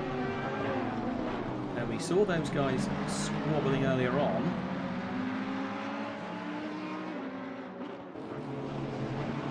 And this is now Audi chasing down the back of the two Ferraris. Ruthless German efficiency versus two very fast horses. Oh, and actually there's a battle going on right in front of Giacomelli, trying to go around the outside. Is he going to get the switchback? I'm not sure. This also explains as why Matt York suddenly caught up quite so quickly. If these two are squabbling to this extent, they're definitely taking their times down. It'll be interesting to see what this lap time is as they come around the final turn. Pretty nose to tail. Florence with a drive-through penalty now as well. It's hitting that point in the race where people are starting to rack up. They've hit their third strike. Look to the inside again. Giacomelli's not able to do anything, but oh, actually, Matt York looked around the outside. Maybe just thinking about trying something different. Just really throwing caution to the wind, going for a different move. Fair play. I think these two have been squabbling for long enough. It's going to take something a little bit brave and a little bit different to make a move stick. It can be quite often the case. You get stuck behind someone lap after lap, and slowly they're learning everything that you're going to try and do. I mean, you learn their weaknesses, but they also learn your strengths. They can put the car in different positions. They can defend differently. So sometimes you just got to throw caution to the wind and go, right, I'm going to go around the outside this time. And just totally go for it. I mean, Matt York's got no one behind him, no one to hold him up. So he might as well just absolutely go for it. Actually, who is that in front of them? That is a slow BMW in front. And it goes off track. I think that's the loudly livery car number 51. It didn't work out that well for Matt York, though. That's slow down. Two Ferraris seem to be able to break away a little bit. Again, under braking, really closing up.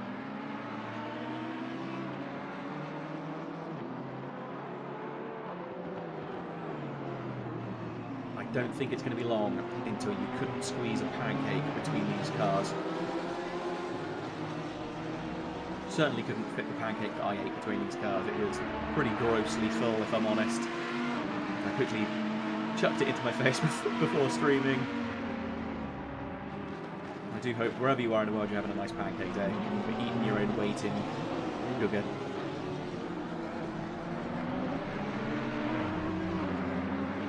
So at the moment, Lunn doing a really good job of defending but maintaining his pace.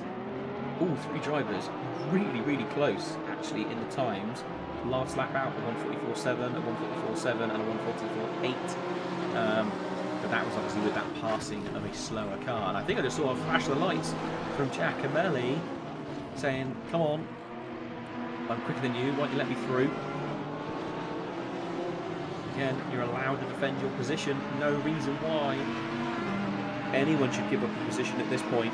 Oh, hang on, while we've been watching this one, Fazekas having a right old set into Holman Reinders, those two going absolutely at it. Fazekas trying to take advantage. Has he going to have a run? I think he does. He's going to be on the outside. Like we said, sometimes it takes these slightly braver moves up the inside of the brakes. Brilliant bit of driving, gets the position. Can he hold on to it? Can he keep it under braking here? Oh, they're still side by side. Oh, come on, out the way. brilliant bit of driving. I think there was a flash of the lights there from Reinders, but I mean that was a totally legitimate move. He just, as I said earlier on, managed to take the racing line away from Reinders, and that just meant that he was totally floundering, couldn't go out too wide, risks to get the driver in penalty, and he absolutely kept his toe down. And so there we go, Vazquez up into 11th place. I imagine he is going to be aiming for the top 10.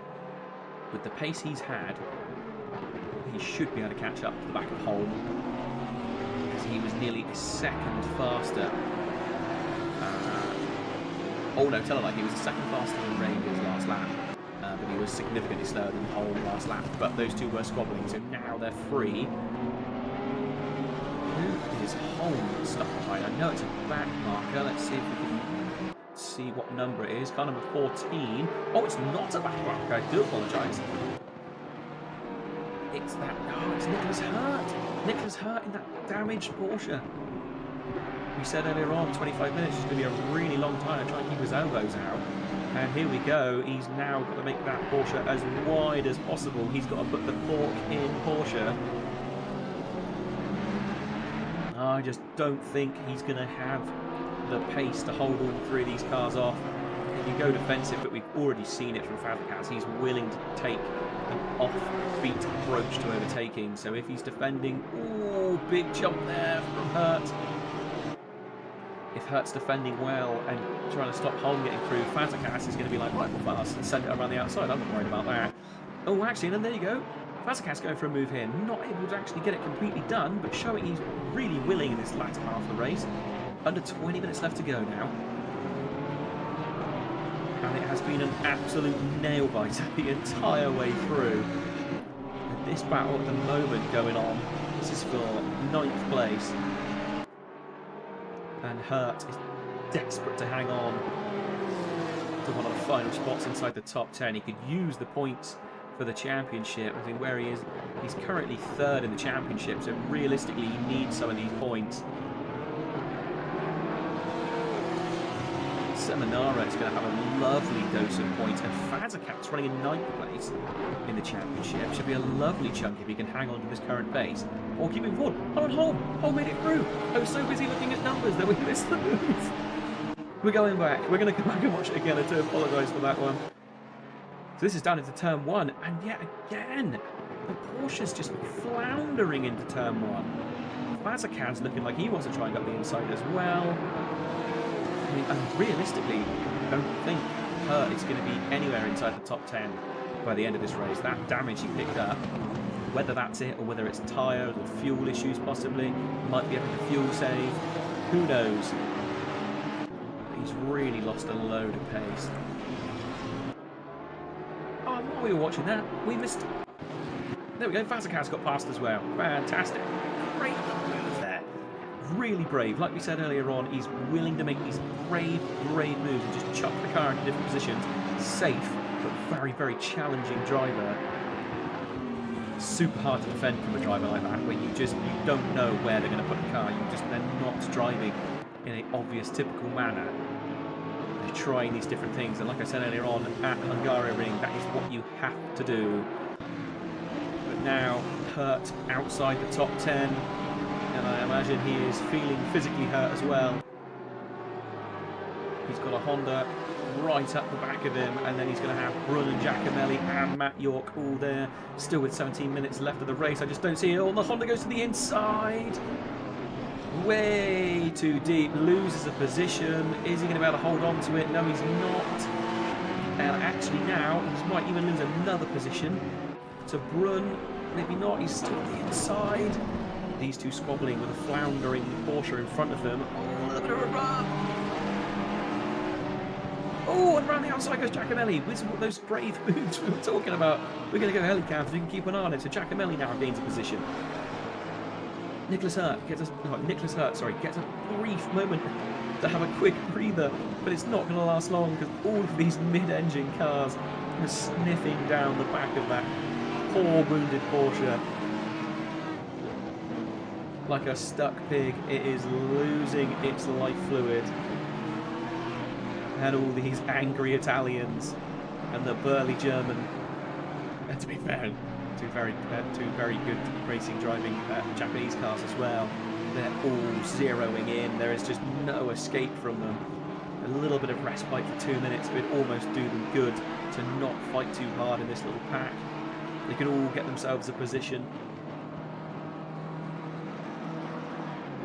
So I know I'm sticking with this battle a fair bit, but this really is hotting up at this point. And what we're going to do is for this lap, we're going to jump on the rear wing of Nicholas Hurt, and we can look back and see just how terrifying it is to have these people chasing up from the back of you.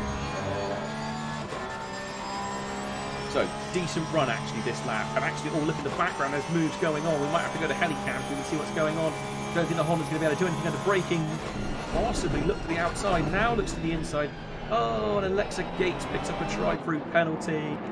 That's a real shame. After a really valiant effort, we'll lose positions there, sadly. So back on that rear wing. The Honda sniffing around the back of it. And it's so much more confident there. Surely it's going to try and go around the outside here. It's lost positions here before. Tries to hold on to it. Takes a big chunk of inside curve. Can't do anything. Here comes Giacomelli as well. Oh, a little bit of a scuff between the two Ferraris.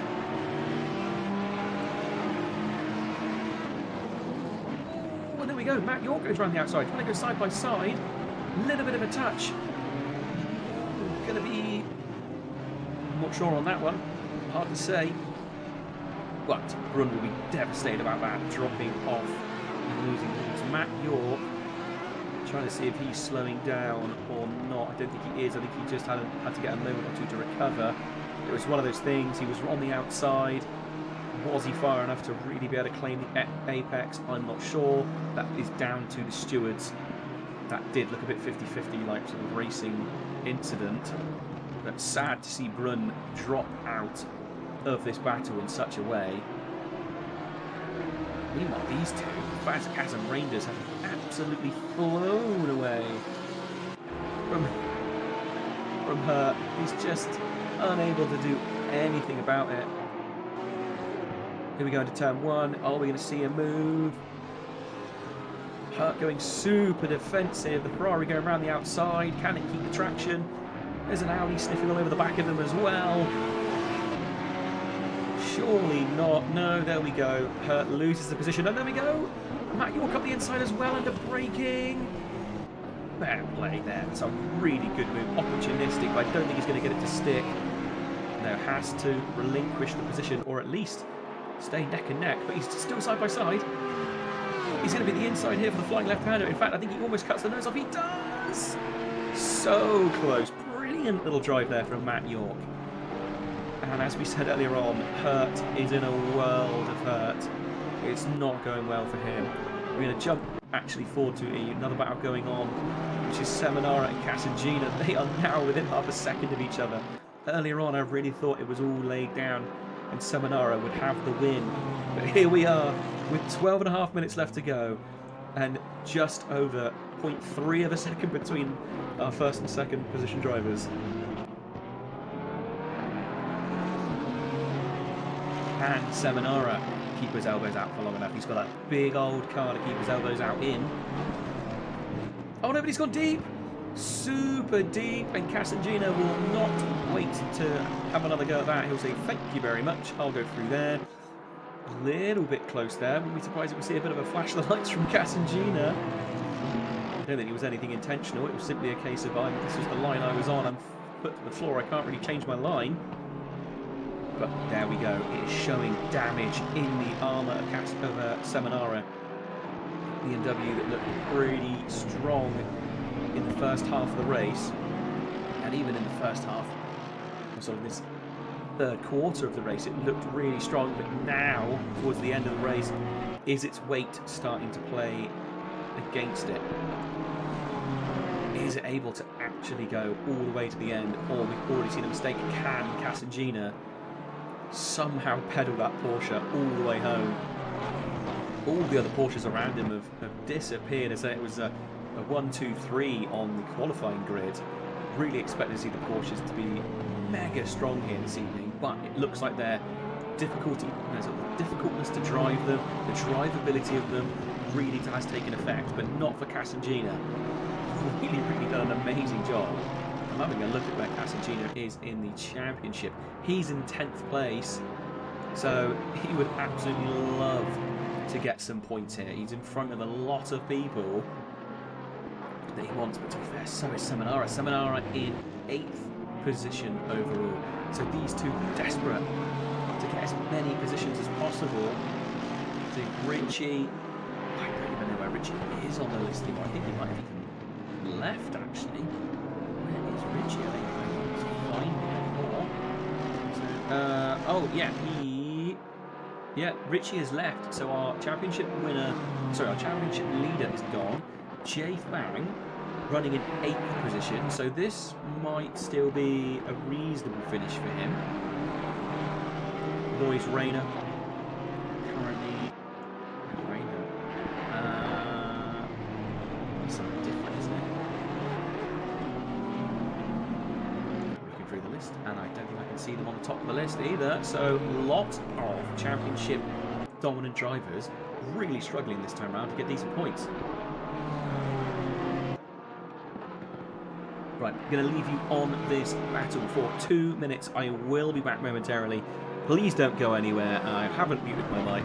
I just need to quickly run and sort something out. 2 seconds and I will be back with you.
So entering the last 6 minutes of the race now. Well, 6 minutes 40 to go. Casangina all over the back of Seminara.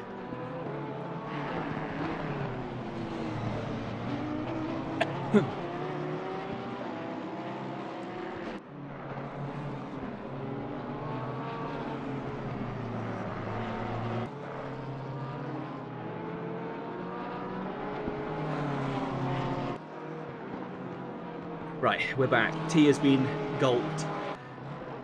There is a voice again. Oh, Casangina looking up the outside now. Casangina really starting to show his nose and actually still keeping his nose around the outside. Surely not. Coming down into the final few turns.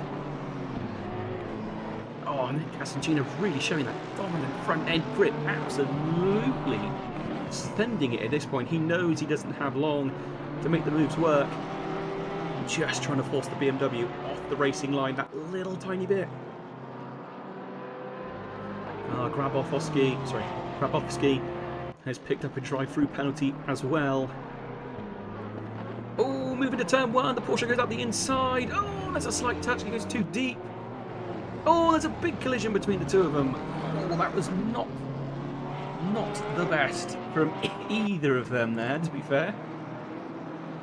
So we'll watch that back quickly, as they would have broken up slightly due to that incident. So down the pit straight, you can see the BMW has the legs, is pulling away. Oh, come on, helicopter, get back to above us. Then under braking, Porsche's right there, but it goes super deep. BMW kind of turns in, thinking surely it's not still there. Oh, that's not the best from either of them. I think that'll probably go to post-race stewards.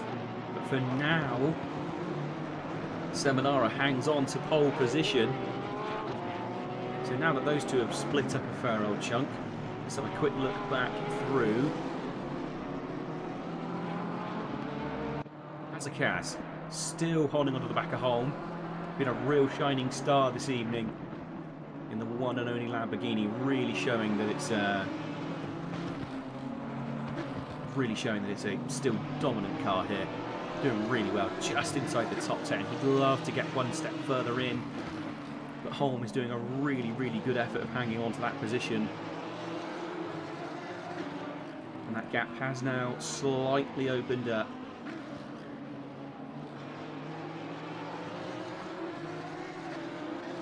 Quick look now.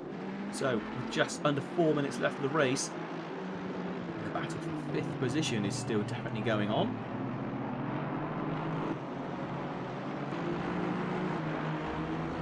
Again, two mid-engine cars, reasonably similar.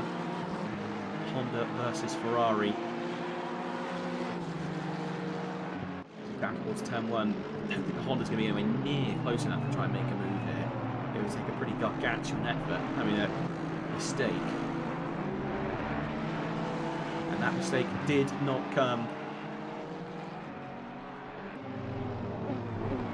Derworth and Poden still squabbling it out as well, just ahead.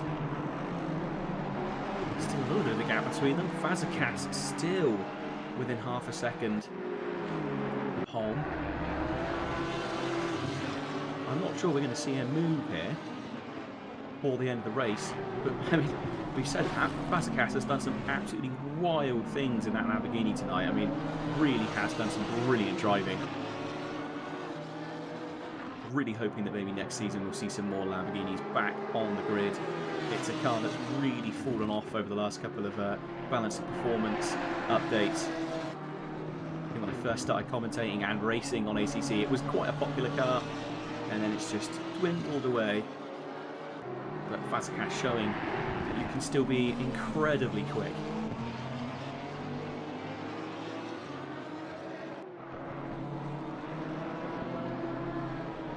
Just having a quick look now. Nicholas Hurt still down in 14th place now. No one sort of around him to try and take other positions off him. And there's Vince van Meerveld, but I think he's too far back to realistically pose a threat to him in the next 2 minutes. Realistically, going to be one more lap for Hurt after this. Seminara just starting another lap. So yeah, this is going to be the... Oh, looks like Seminara got a little bit unsettled there. Probably not going to be enough to let Casangina catch back up with him. And he certainly won't do him any favours of holding back. Obviously, I know they had their incident, but that will be left to the post-race stewards. Did we just miss the position change there? No, we didn't, but these two really, really close. Mo and Waring. Coming up towards that flying left. Who's braver? Who takes more curb? super similar here still. Robin Moe, I'm going to look back over that rear wing.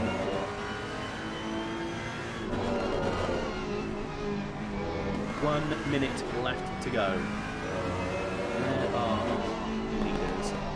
So this is their penultimate lap. I think they'll probably have one lap after this, and that will be all of it. I've just seen someone we haven't really had on the stream much. It's Fender. And it did come up saying he was having a really close battle, but that was with Brum. Obviously we saw him have an incident earlier on, didn't we? And he went off.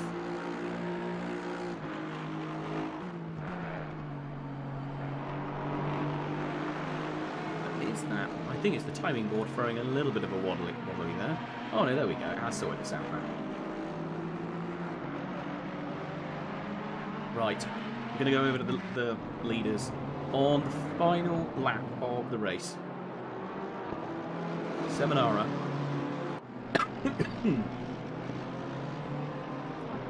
After Casangina leading for pretty much the entire race until after the pit stops. And then Seminara coming along and taking it away. Obviously, we saw that incident a few laps ago.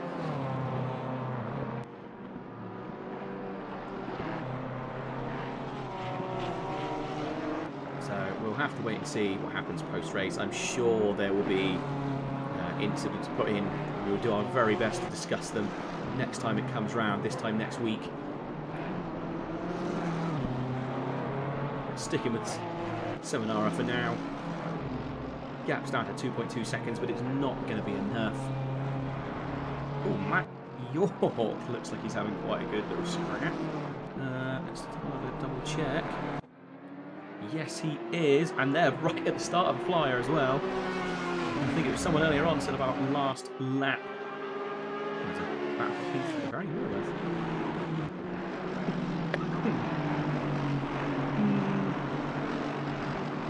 Don't think there's much chance of a position change going on here for P3. We will see our leaders across the line though.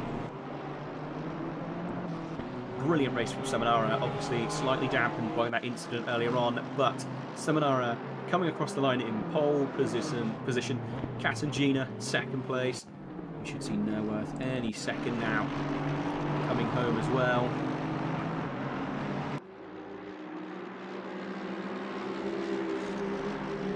Go.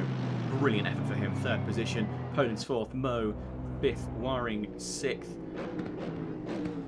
Oh, and you can just hear some of them blipping down through the gears as they go. You know what? We're going to jump on board actually with this little battle that's still going on. Don't know if Matt York's going to be able to do anything. Oh, actually, Fazakaz is even closer. Not able to do anything though. He's crosses the line. Neither is Matt York. Not quite close enough. It's going to be the battle for 20th place, I think, is the next one that's still got some fight left in it. They've got a long way to go, these two as well. They're going to be racing all the way down to the line. Everyone's going to be in the pits, taking off their helmets and celebrating. The champagne will be gone before these two cross. They must have just crossed the line with a second left to go. This battle for 20th place still rages on. Mercedes versus BMW.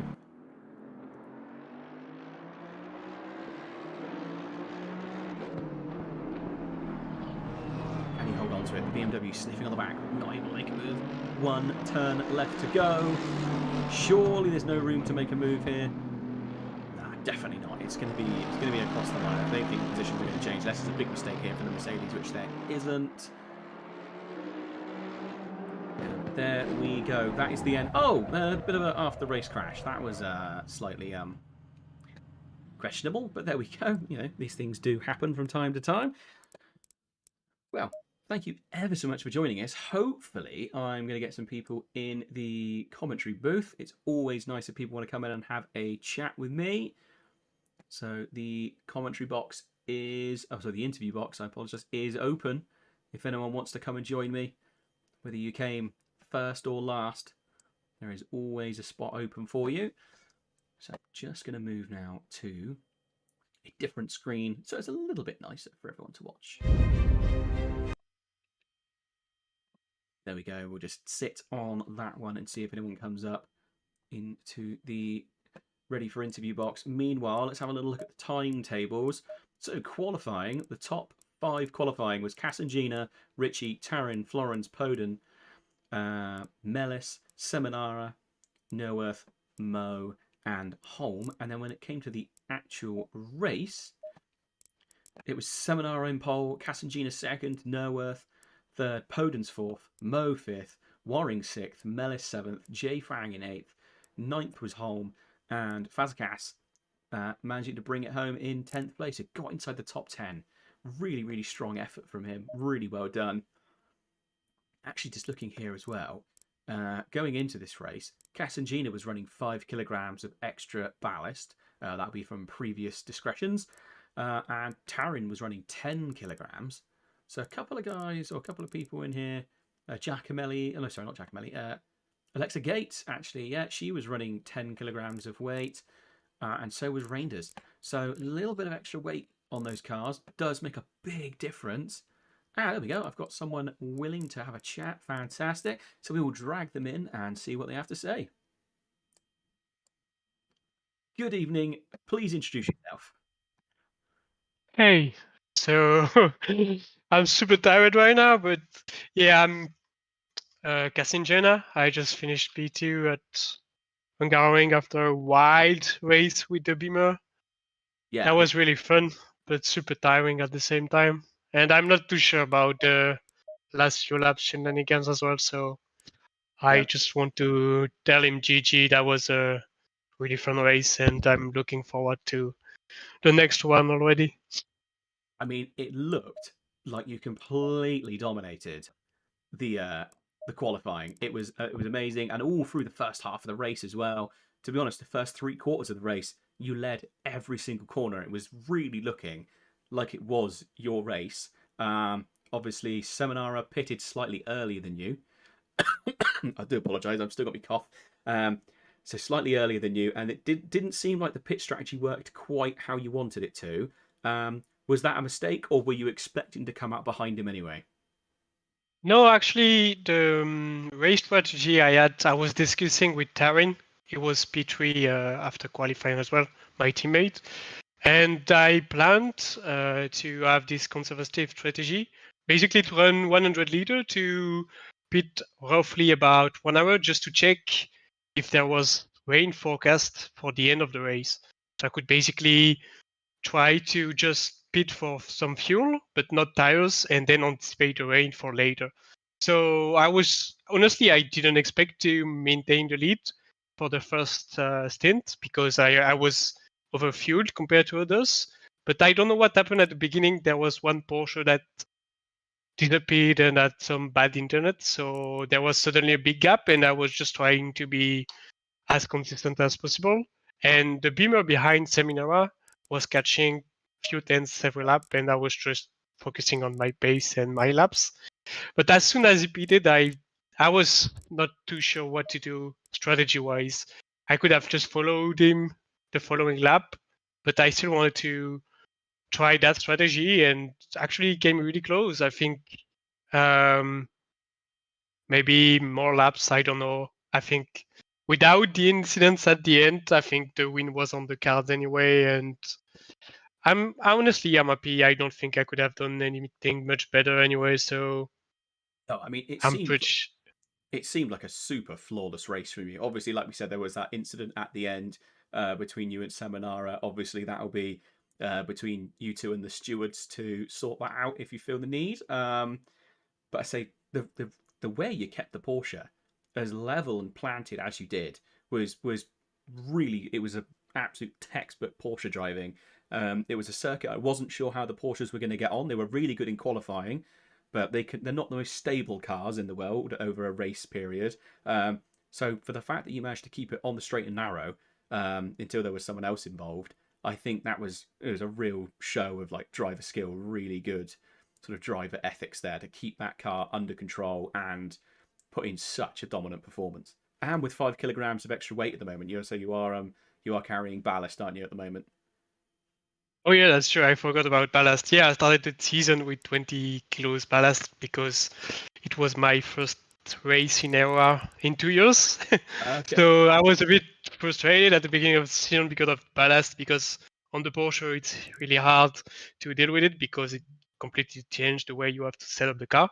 Mhm. But yeah, I mean I worked on the setup quite a bit, and to be fair, I was really impressed with the balance. It was not easy to drive because it's still the Porsche, but it was really consistent. I could more or less do the same lap times even after 1 hour. So it was hand-on one of those races where everything is going perfectly. To be fair, so honestly, in the end, P2 is frustrating, obviously, but there is nothing more I could have done, I think. So I'm really happy with the performance overall Yeah. tonight. And finally, I also managed to do a proper quali as well, because last race in Coda, I ended up P30 because I didn't manage the rain properly. So finally, a race where I can start at the front and avoid the shenanigans in the first few laps.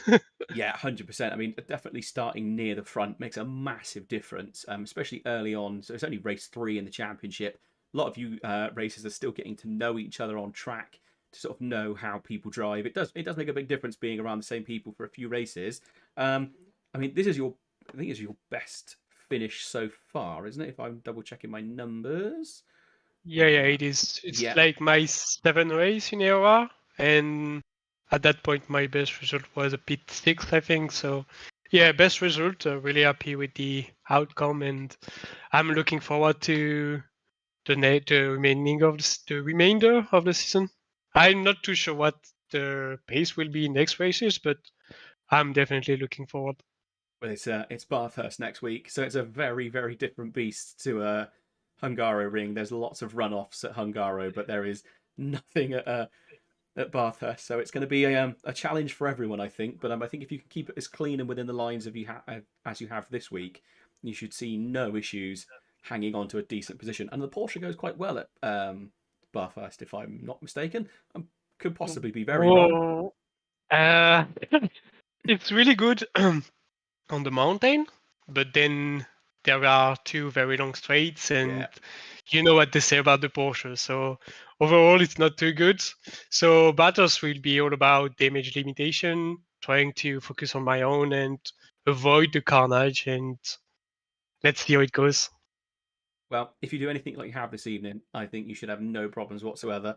The new standings haven't been updated yet, but looking at where you're positioned before this race, you were 10th overall in the championship. Um, I think you should be making a fairly big old jump up the list there with the second place. Looking at what other people have scored, I think you'd be well inside the top 5. So massive bonus. I think massive bonus for you this evening. I'm really well driven. And thank you very much for joining me in the comms box. It's always nice when drivers actually come and join us. Thank you, dude. See you maybe in the next races, Yeah, and yeah. thanks for the casting as well.